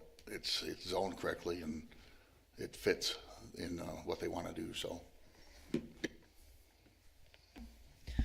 Yeah, I would say that the drainage details will get ironed out as this moves through the process. It seems like there's a pretty lengthy process ahead. I think I'm, as a planning commissioner on city commission, going to see this another 3 times, am I correct? So this is the first of 4 steps for me and all of you. And so there's a long way to go, but I think that single family homes here make sense. I think the lot sizes are appropriate. I'd like to see the access to Blandford evaluated. I think that's a worthwhile discussion, but certainly we'll make sure that the drainage is addressed through the rest of this process. As far as the sidewalk comment, I think that it certainly, if there's concern from the neighbors, we want to evaluate the concern, address whether or not it makes sense to add sidewalk to some of these secondary roads that are going to be impacted. I will say, in my looking at it just on paper right now, you're adding 18 houses. Each of these individual streets are probably somewhere 25 plus houses on each of them already. So it's not a drastic shift in the amount of traffic that'll move through, especially dispersing to 2 different roads. So I wouldn't suspect that the neighbors will feel a significant impact in terms of increased traffic, but certainly we're always willing to look at it and want to make sure that folks' concerns are addressed. But by and large, I think what's proposed here, I'm pretty comfortable with. Hey, can I say one thing? You said you don't think there's gonna be increased traffic that much? All the Amazon trucks that come down the streets now, they gotta go up half of Whitmore and Pheasant to get over to that new area. The snowplow truck gotta come up here to get over to there. The school buses that used to drop them off at the corner, they're gonna have to take a drive in there. All the delivery stuff, to me, there's gonna be a lot of added traffic on the north half of that Pheasant Street. The people that live there are really gonna see an increase. So I disagree with you there when you say there's not gonna be that much increased traffic. Well, again, if you could allow us to go through our deliberations, I'd appreciate it. Thank you. Pat? Yeah, I mean, I agree with the comments already stated. I'm not in favor of connecting Ringnet to Blandford, just because those houses, you're gonna be walking right through people's property, where on the other ones, you're actually walking through the street, Whitmore and Pheasant. So I think if those 2 can go on to Blandford, that's fine, but I really don't see putting a sidewalk through there to Blandford. That's my only negative to that. Okay. Thanks, Pat. Mark? I really don't have anything to add. I agree with Steve, Matt, Tyler, so it's up to you, Joe. Ringneck is the name of a, Okay, Susan Burgers, I live at 1731 Pheasant, I'm at the very end. If this plan goes through, when are you gonna start to build? That would be the developers right there that would speak to that. It'd probably be the 2025 construction season. We'll probably push pretty hard to think we'd get it the 24 season, because there's a lot of engineering stuff to go between here and there, so. Yeah. I'm losing my voice. Yeah, I've been there 52 years, and I keep telling everyone, you see all the deer in my backyard. And we always wanted to buy that property way back years ago with Mr. Vander Ark was selling it, and some of the neighbors wanted to buy that property. We did. Our next door neighbor did, but then some of the others didn't. So we didn't realize that Mr. Vander Ark was selling the whole property all at once. Otherwise, we would have tried to find some way to buy it ourselves. No, I was just wondering when it's going to get developed, because maybe I might be selling my house, because I tell everybody how peaceful and quiet for 52 years, we have cut that property behind us and used it as a ball field for the neighborhood kids. And even though our kids are gone, anybody who wants to use that property can use it. As I say, it's not ours, but we've kept it cut, and I kept thinking, 52 years, they should have paid us for that gas, the mower, the time, and everything else, but we've enjoyed it, and I love all my neighbors. I don't know, we got so many new ones. I'm Sue, so I don't know, we've got a lot of new neighbors. Sorry, Mr. Bader, was my grandpa. Yeah, I know that, yeah. As I say, we wanted to buy the property, but we only was there a couple years, and with 5 kids, you just don't go back into debt again, or couldn't afford it back then, but whatever. I just was wondering when they would start developing it, and yeah, it's going to be noisy. Any construction is noisy, but I was kind of worried about that retention pond, just for the fact of mosquitoes. When you get water sitting, you just have mosquitoes. You raise a good point. Todd, could you verify this is intended to detain the stormwater as opposed to? It would not be a permanent water there. It would drain dry. So it isn't meant to be an ongoing pond right there. It's just periodically when the stormwater comes through, it may fill up and then it'll drain out.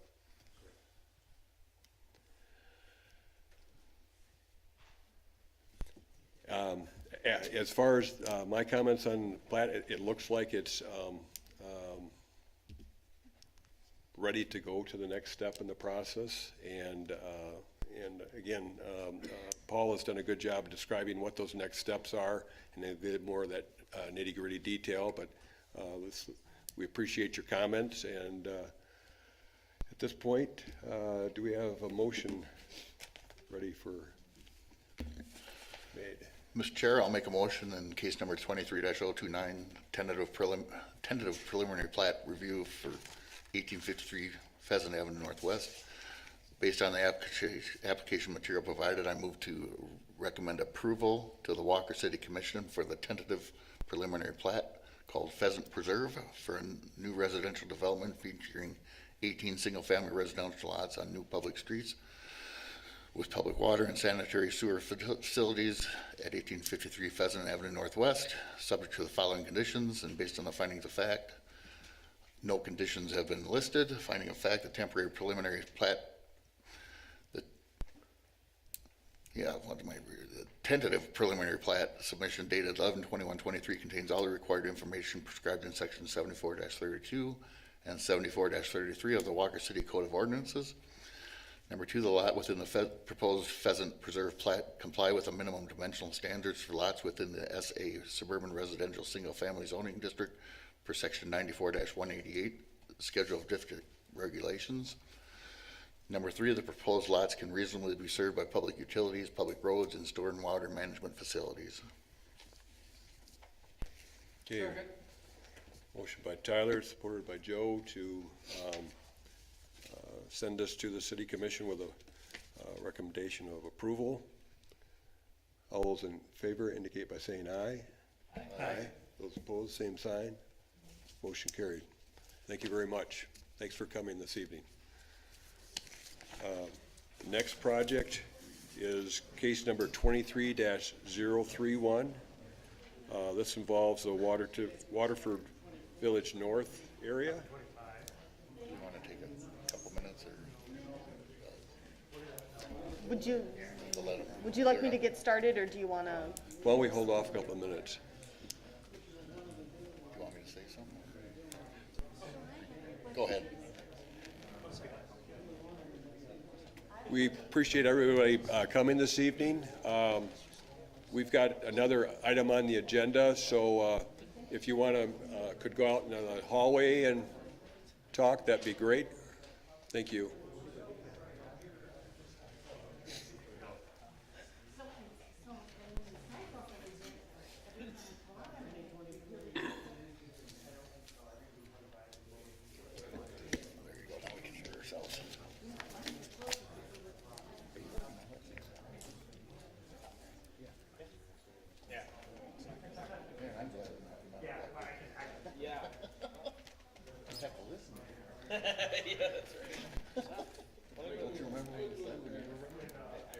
Thanks, Scott.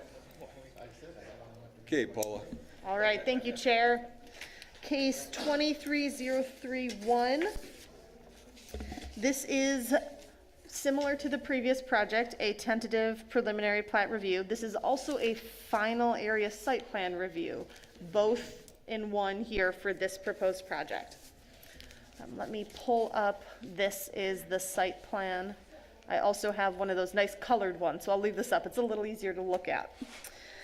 Similar, this is the same applicant, the same developer, Koetj Builders and Developers, requesting final area site plan review and tentative preliminary plat review for a residential development called Waterford Reserve, featuring 52 single-family residential lots on both existing and new public streets.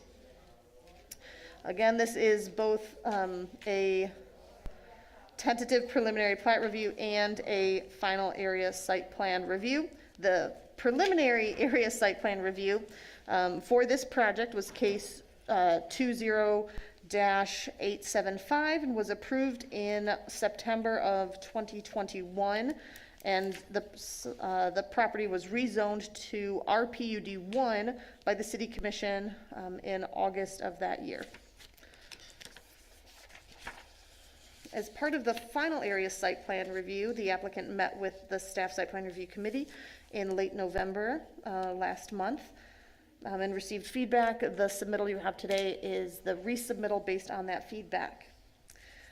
One thing that we look at for a final area site plan is the requested PUD benefits that would come with a project as part of that negotiation that Chris was talking about much earlier in this meeting. The only PUD benefits requested here are very minor, and they're slight deviations from the SA district setback regulations.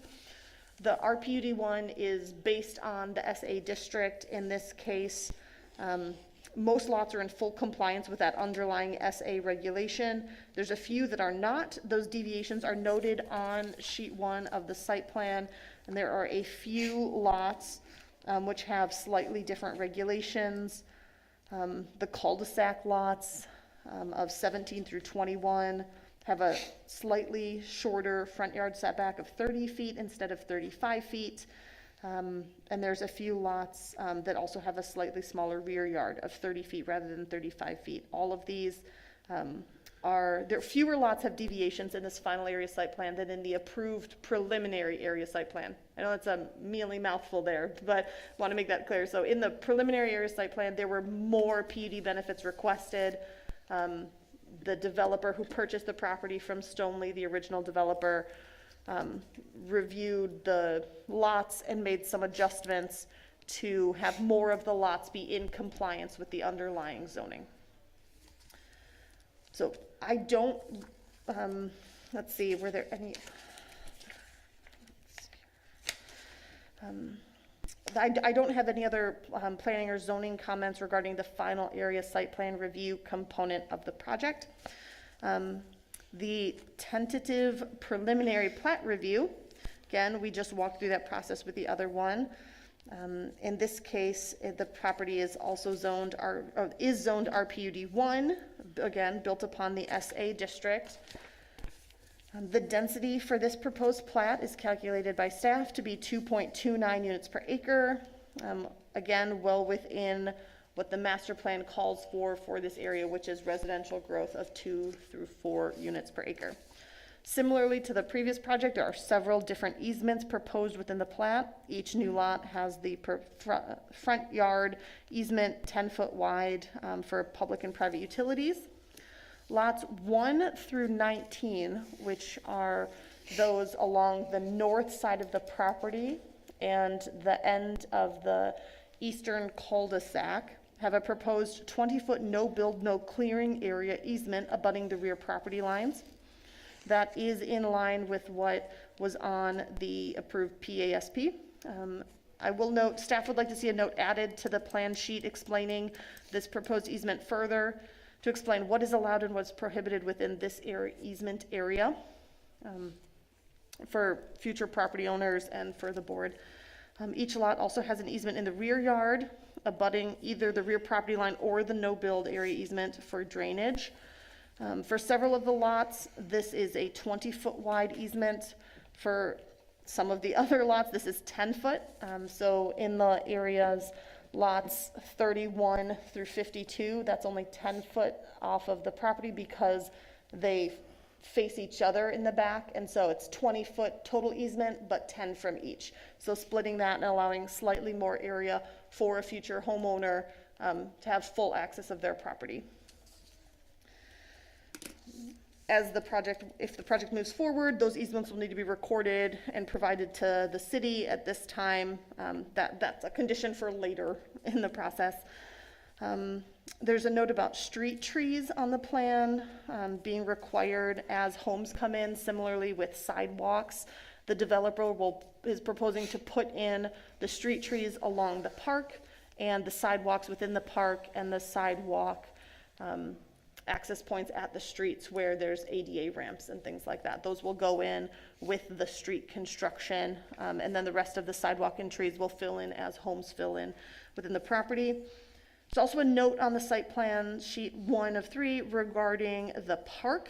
I'll note that the park is owned and maintained by the proposed Waterford Preserve HOA. Maintenance includes snow removal of sidewalks within and adjacent to the park, maintenance and protection of the wetland area, maintenance of parkway trees, ground mowing, leaf debris removal, and mowing of the parkway adjacent to the park. Staff clarified with the developer, this proposed HOA will be separate from the adjacent multifamily residential complex that you see to the south, the apartment complex, and also separate from the Waterford Village Site Condominium Association, which we discussed last month. There'll be a completely separate one for this part of the project, charged with maintaining the park.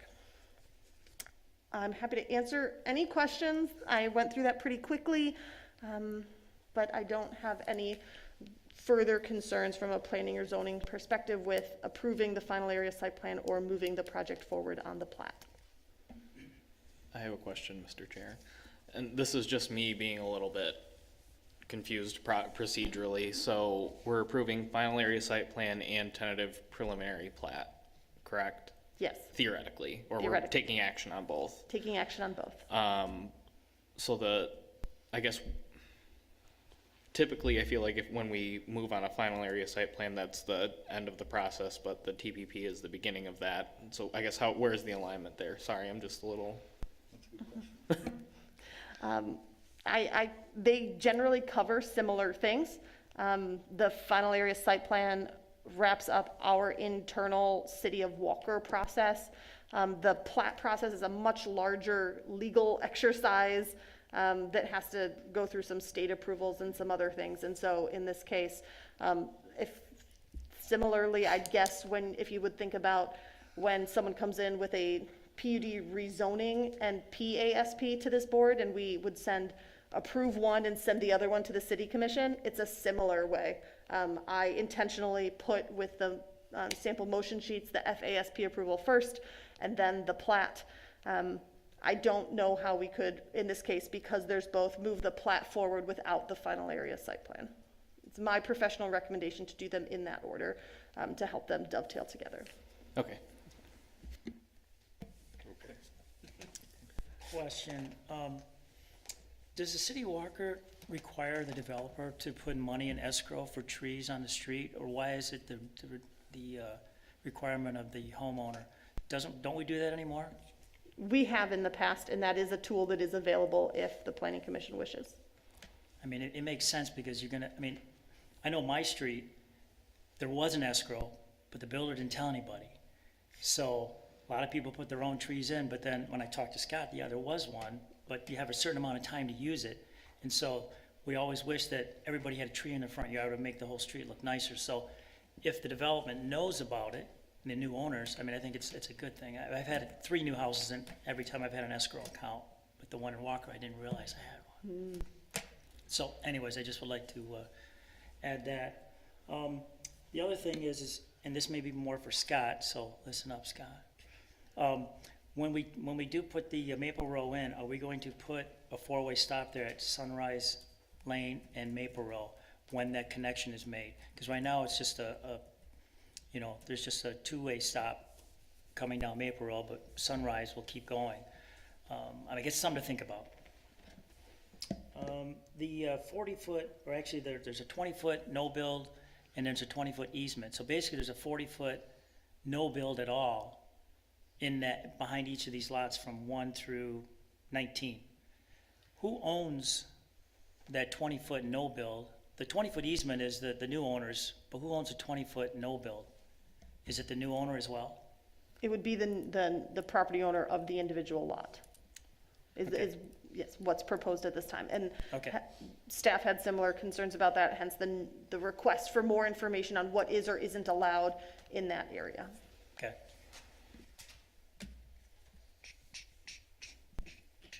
And I know Steve and I've talked about, but we've talked about sidewalks going down Maple Row eventually. And I know it's on the list, but just wanted to bring it up that, the traffic coming through there, Maple Row and Kusura could use sidewalks. Then the other thing I have, and maybe you know about this, Paula, is there's a sidewalk set up to go between lots 28 and 27 to connect to the apartments. Is there any reason why between 27 and 28, there's a sidewalk to go through to connect to the apartments? Was there a reason for that? I don't know. That's Anyways. an excellent question for the developer. Yeah, okay, and that's what I was gonna save it for him too. I just looked at that like, what is he talking about? Kind of looks that way, but that is a note for the sidewalk, and it's just an arrow. So what you're seeing is not actually a sidewalk Not a between sidewalk, there. okay, No, it graphically kind of looks like it might Yeah, be, that's but fine, just no, wanted to- thank you. sorry about that. Oh, no problem. Okay. Any other comments, Mark and Joe, on what Paula's provided thus far? I just wondered, now Koetj, you own the land and this is a separate, who does do you cooperate with the other developer too, or what? Are you guys just separate, or how does that work?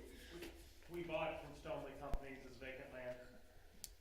So we are the owners, and then because they had the, whatever, that PUD plan, whatever it was that they used to get the multifamily, we used that layout to refine and base this layout on, because it was already pre-established, and it was pretty good work, so. With a little tweaking, it worked out good. Okay, I don't have anything else for Paula. Now for Scott Connors, city engineer. So very similar to the last project, we're still at the tentative preliminary plat stage, and as Steve pointed out, we're doing two different reviews at the same time, so it's a little bit awkward. But I guess keep in mind that there is still a final preliminary plat, which is all of the detail that we would need moving forward. And because this is going to be proposed as a plat, it triggers some other things. So some of the work that was done as part of the PASP before, like the overall drainage plan, would have to be resubmitted and recertified, so to speak, because you've got a whole different engineer now and you've got a whole different process now. So that pulls in the Kent County Drain Commissioner, who didn't have jurisdiction over this area before, but now will. So there's a whole nother layer there for those folks to work through. Now, again, the groundwork has been done and they're in pretty good shape, but they do have to jump through those hoops. It would be nice for that proposed 20-foot no-build area if there was some kind of a definition in the general notes. We did review the definition in the project just before this, and while I don't agree with exactly how that was written, at least it was written. So at some future date, when somebody wants to put a pool back there, we would look and say, oddly enough, yes, you're allowed to do that, and as long as you don't take down any 6-inch trees, you're okay. I think something like that needs to be done here to avoid those kind of future potential arguments between property owners. So that should be added. Along Marlboro, there will be new sanitary sewer and water main connections that'll have to be cut into the road. So that's essentially for lots 44 through 52. We're asking that those all be done at one time and that those not be done when each of those lots is constructed, because then, the road has to get closed roughly 10 times. Patches have to go in roughly 10 times. We want that to all be done at the same time. consecutively. And then when they're done, they'll have to mill out the top layer of pavement and put down another 2 inches of pavement so that the road is put back in a reasonable condition. We feel very strongly about that and hope that the Planning Commission does too. The plat to the north, Sunset Hills number 2, has a piece of storm sewer that's stubbed out between 2 lots, and that's just west of Maple Row. And when we first looked at the PASP for Waterford, the drain commissioner requested but couldn't require that piece of storm sewer be extended to the south property line, to this development's north property line. So we've asked for that, and they have shown that on the plans. So I merely point that out as an improvement between the 2 developments. The storm sewer from the new section of Marlborough Street, east of Lincoln Lawns, is not shown on this plan. Obviously, that's a pretty critical part of that drainage design that we've worked pretty hard on, so we want to make sure that that's shown to make sure that whoever looks at the plan in the future understands how that drainage is being addressed. The development here proposes a good redundant street layout. I think we've been back and forth on that probably half a dozen times about 0 connections, 1 connection, 2 connection, and so on. This is, a good redundant design that would meet, engineering standards and planning standards. But unfortunately, every situation is unique, so we want to help you work through that if you'd like to discuss that further. And I suspect even after this meeting, if this was to move forward, the City Commission may want to discuss it even further because we've been back and forth on it. So we will make ourselves available to help with that discussion. And then lastly, similar to the last development again, we're going to ask for some additional survey information on some of the adjacent homes, and those are the homes that are south of Sunrise Lane. With the grade changes there, we want to make sure that whatever's being proposed here is going to be safe and have 100-year storm protection for those homes, so that you don't end up with a backyard situation that might get into a window. We want them to design with those existing homes in mind. And that's it for us. Very good. Commissioners, any questions for Scott? Okay. Turn it over to the developer.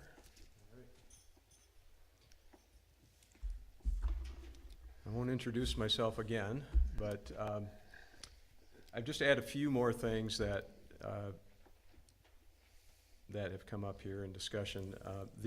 Similar to the previous project with the tree preservation area, this one's only 20 feet wide though, and there are specific trees that are in there that we know about and need to be preserved. So I don't think we can submit similar language, but I don't think it'll have language about, there's not room for a pool. There's probably not room for a play. So I think we can tighten that up a little bit better for you on this one, just because of the situation.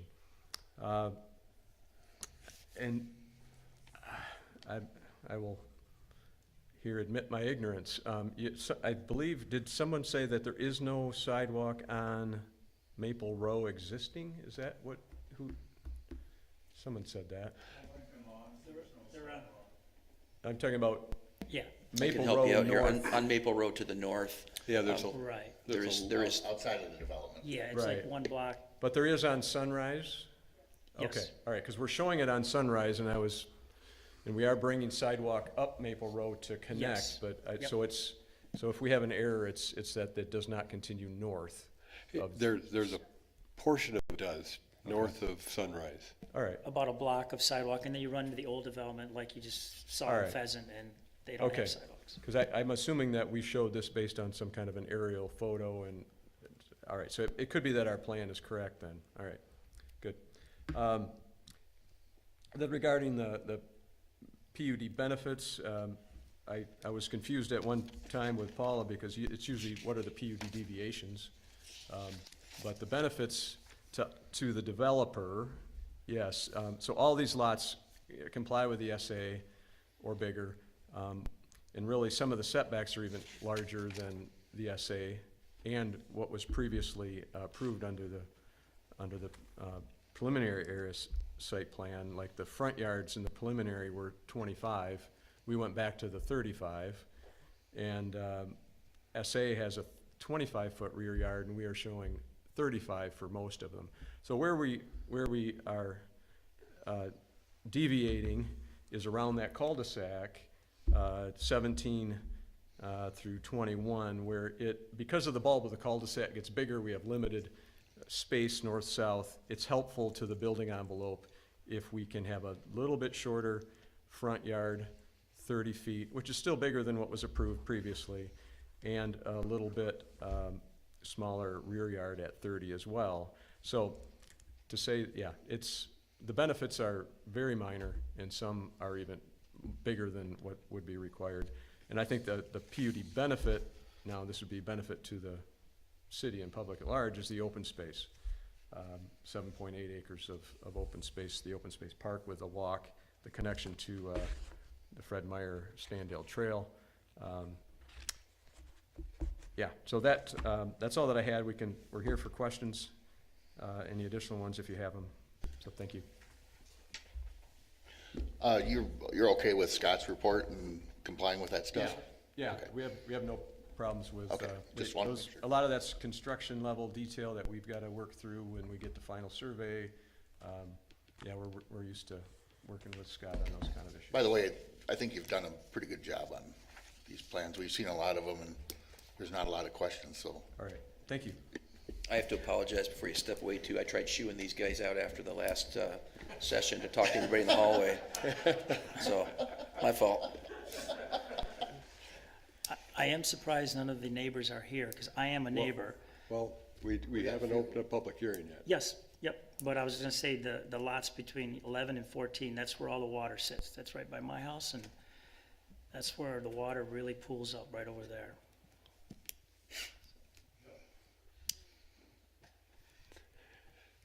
Well, at this point, open the public hearing. I'll make a motion to open the public hearing. Support. Motion by Tyler, supported by whom? Oh, Steve, okay. All those in favor indicate by saying aye. Aye. Those opposed, same sign. Motion carried. Take public comment. Hello again. Frank Segalis, 695 Lincoln Lawns. Regarding the housing development, this is going to be an HOA type of development? Platted subdivision with a homeowners association for maintenance of the common space. Who's going to take care of the snow on Marlboro? If they're part of the HOA, that's city. It's all city public streets. The whole thing is? Yeah. What are you charging them for? The open space. The open space, yeah. Okay. All right. My other question is, just to the south of that, it says something about the Waterford condominium, it's site condominiums. I thought these were gonna be, same sort of deal where Koetj's building these single-family homes? No? They're a little bit different. They're developed as a site condo as opposed to a plat. Yeah, they can do what they want. So they're gonna have a meeting about that? We didn't talk about that, did we? I believe that was addressed. Yeah, please.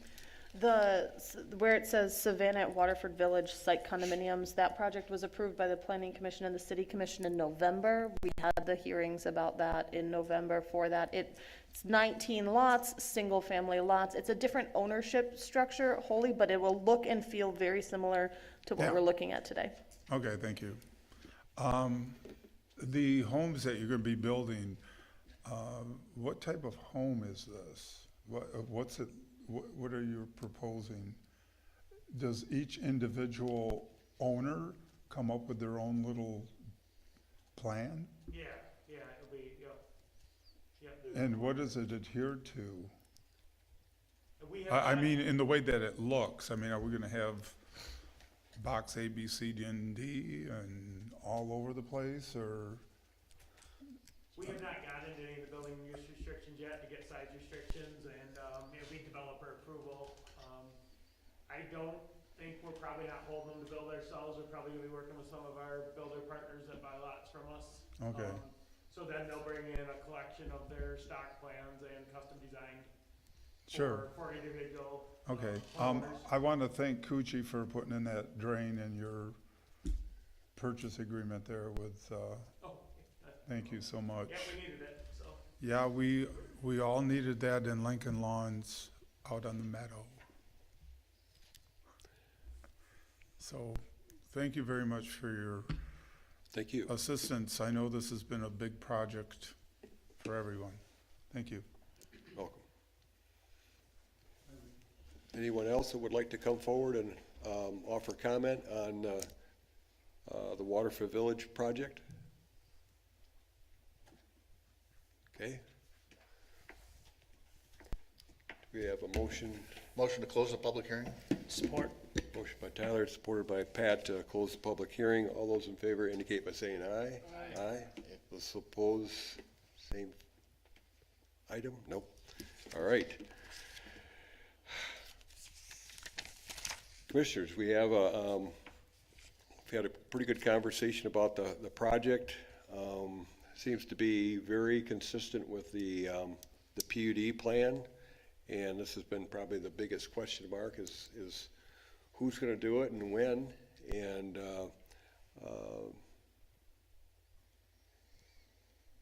so we're looking at consistency with the preliminary plan in terms of the approval of the final plan. I think the final plan, in this case, the building envelopes for each one of those lots, that kind of represents where those buildings are going to be, and this is a way to confirm that it's consistent with that original PUD plan.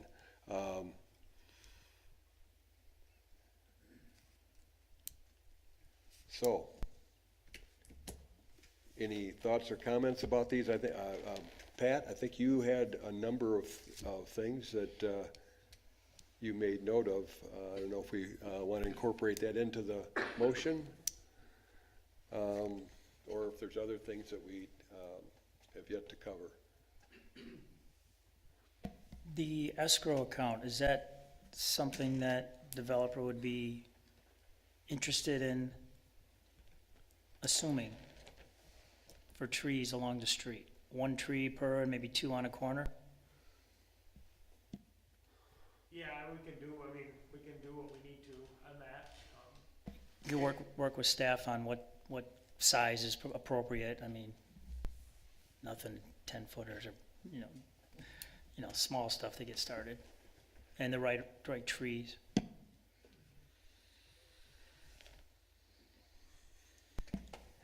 Scott, we didn't talk about the four-way stop potential at Sunrise Lane and Maple Row. Right now, there's only one. Maple Row stops. It's a yield sign. Are we gonna have a four-way stop there? We don't know yet. I think you started to ask the question, and then you jumped into something else, and Terry and I smirked at each other, and we just let you go. So, It's all right. we will bring that to the traffic committee if this moves forward, and we'll have a talk about it. And that's usually where those decisions and recommendations come from. Okay. And then they go to the city commission for approval and adoption. Right, because that'll allow, once that connection's made, then it allows all the apartments and everything to go out that way, so. Well, and I think you raised a good point that we discussed with the PUD as far as improvements along, at the very least, Maple Row, if not eventually Cooster, for prospect of sidewalk there. I think in terms of immediate priority, it's probably Maple Row at this juncture. And probably a question, do you have an anticipated phasing on how you would approach the project? Or are you going to have it all approved at one time? And I think we'll probably approve it all and build it all in one shot for efficiency reasons. okay, all right. What is your timing on this one potentially? 2025 again? or- 2025 would be best case scenario. Yep. Okay.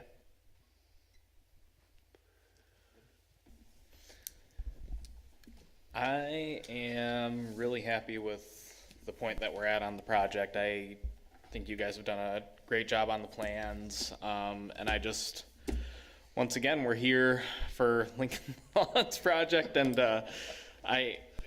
I mean, you all remember how contentious those meetings were as we were in the early stages, and I think that the fact that we're here and able to just talk about it amongst ourselves is a testament to the work that we did to get to a plan that's compliant with our master plan and better reflects the nature of the neighborhoods around it. So just appreciate all the work from everyone, and I'm good here. I agree with Steve. I kind of defer to Pat on any concerns. He's got the most skin in the game on this one. The water behind him probably needs to be taken care of, but that will be. I'm glad we got Kustra going through. Originally that was stubbed out for future, and we, in the PSB, we made that go through. The biggest. That was a little problem getting that through too, wasn't it? Yeah. The biggest issue I have is this whole thing. I agree with Steve. It's great to see it going, single family homes especially, is that tree on Maple Road that they have to take out. I was out there a couple weeks ago. It's just a beautiful tree. But so I can moan about that, but otherwise. We were warned that was gonna come up. Oh, it came up earlier meetings. All the neighbors keep asking me, can we go around it? Can we build a road around it? You know, I'm like, no, we'll kill the roots. Mark, any comments? I'm good. Joe? I'm good. I think we're in a good place on the project. We have anybody ready to make a motion? I can. Okay. There, I'll do that's the final area site plan first. So, for case 23-031A, final area site plan review for 3487 Lake Michigan Drive. Based on the application material provided, I make a motion to approve the final area site plan for a new residential development featuring 52 residential single-family lots on public roads with public water and sanitary sewer facilities at 3487 Lake Michigan Drive Northwest, subject to the following conditions and based on the findings of fact noted below. Conditions of final area site plan approval. The applicant shall address all items in the city engineer's report dated 12/13/2023. The applicant shall provide 3 sealed sets of civil engineered plans incorporating the recommended conditions to the Community Development Department prior to the submission of the final preliminary plat for the Planning Commission review. Did we an additional condition on an escrow account for street trees to be discussed and reviewed at the staff level, and that should cover conditions. Findings of fact per section 94-2137E. The PUD as described in the final area site plan meets the standards contained in subsection 3G of this section and shall meet any other applicable standards for review. The final area site plan is in substantial compliance with the previously approved preliminary area site plan consisting of the maps and accompanying written materials required under subsection 2 of this section. The applicant has made provision satisfactory to the Planning Commission to ensure that those open space areas shown on the plan for use by the public or by residents of the development will be or have been irrevocably committed for that purpose. The PUD does comply with the uses permitted by the PUD district and any prohibitions of specific uses by the Planning Commission pursuant to section 94-2133J. Do we need to add anything in there about what you suggested as far as that, the limitations on the easements? We said that we'd use what we did in the last. I think it was in Scott's. Is it in Scott's? And I think Okay, that so the you're nice thing is we've got a next phase, a next step that we Okay. can make sure that's cleaned up. Okay. And I think Paula touched upon that as well. Support. We have a motion by Steve, supported by Tyler, with a conditional approval it's just stated. If there's any questions? No? All those in favor indicate by saying aye. Aye. Those opposed, same sign. Motion carried. Mr. Chair, I'll make a motion on case number 23-031B, tentative preliminary plat review for 3487 Lake Michigan Drive Northwest. Based on the application material provided, I move to recommend to the Walker City Commission for tentative preliminary plat called Waterford Reserve for a new residential development featuring 52 single-family residential lots in public streets with public water and sanitary sewer facilities at 3487 Lake Michigan Drive Northwest, Subject to the following conditions and based on the findings of fact noted below, no conditions are attached. Finding of fact, the temporary preliminary plat submission dated 12/6/2023 contains all the required information described in sections 74-32 and 74-33 of the Walker City Code of Ordinances. Number 2, the lots within the proposed Waterford Reserve plat comply with the minimum dimensional standards for lots within the RPUD1 zoning district and approved preliminary area site plan per section 94-188 schedule of district regulations. Number 3, the proposed lots can reasonably be served by public utilities, public roads, and stormwater management facilities. Got a motion? Is there support? Support. Motion by Tyler, supported by Pat. I think that there was that one last temporary that should be turned to tentative for the findings of fact number 1. Oh, yeah, the tentative preliminary plat submission.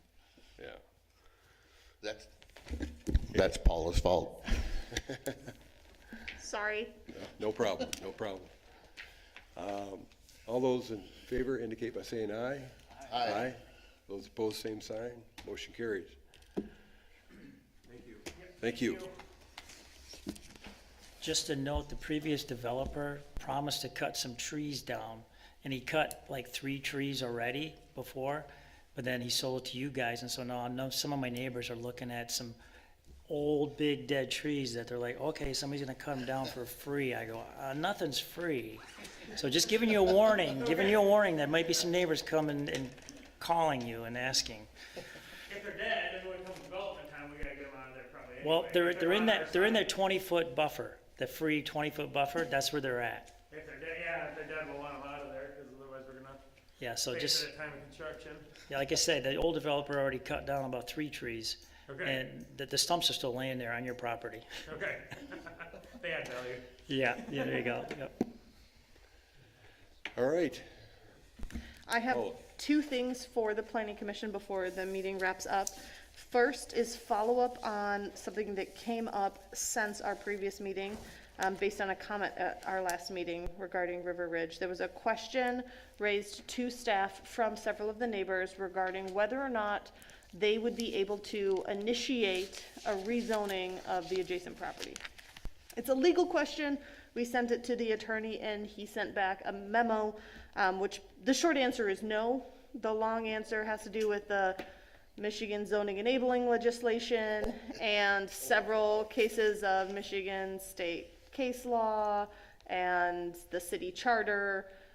Neighbors, unless it's an immediate, if a rezoning is enacted, there's a short window of time, usually 7 days, in which someone can file a notice of intent to petition, and then within a month they can petition, and then it would go either to the city commission to change their decision or to a vote of the people.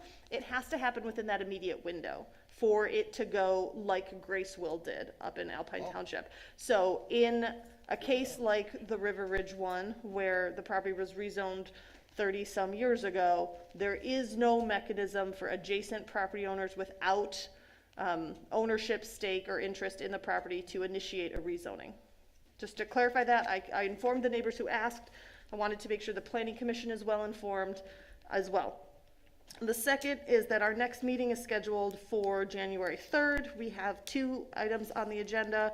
The first is a PASP amendment to the Walker View PUD regarding storm sewer issues and realignment. And the second is a discussion amongst the planning commission of the upcoming master plan amendment process, which kicks off the next morning at the staff level. So that is for the board. Also, I would like to thank Planning Commissioner and City Commissioner Stephen Gilbert for his many years of service on this board. I believe this is his final meeting with us. It is. I have been reassigned to other committees and boards, so I am done on Planning Commission for the time being. What the crap? Yeah. We'll miss you. Yeah, it's gonna be a big change. I've been You doing actually it make for. motions. Yeah, Well, right. Read the motions. That's a good Well, question. It always falls back to me. What are you talking about? Yeah. So Doing it 9 years. we will have 2 new planning commissioners join us. One is a return. City Commissioner Elena Heisinger Chase will be joining the planning commission again. And a member of the ZBA has been, I guess, reassigned, to use Stephen's language, to the planning commission. And so you will get, it is Pat. Pat. Nolan. My brain stopped. Pat working. Nolan. Pat Nolan, yes. Thank you. So we'll be at full complement We will be again? at full 9 members. Wow, that's been a long time. Yeah, Gary was talking about that. And that's all that I have for you this evening. Okay. Good job. This looks like a long night when you start out. Big things this, It was plenty long. big things this month. Did you sleep through it, Joe? What's that? It was a long night. Well, he skipped the last one, so. I have to go to work tomorrow like the rest of you. Oh, yeah, rub it in, Joe. We adjourned. We have a motion? You're the last one, you should adjourn us. Motion to adjourn. Okay. Sorry. All those in favor? Aye. Those opposed? Motion carried.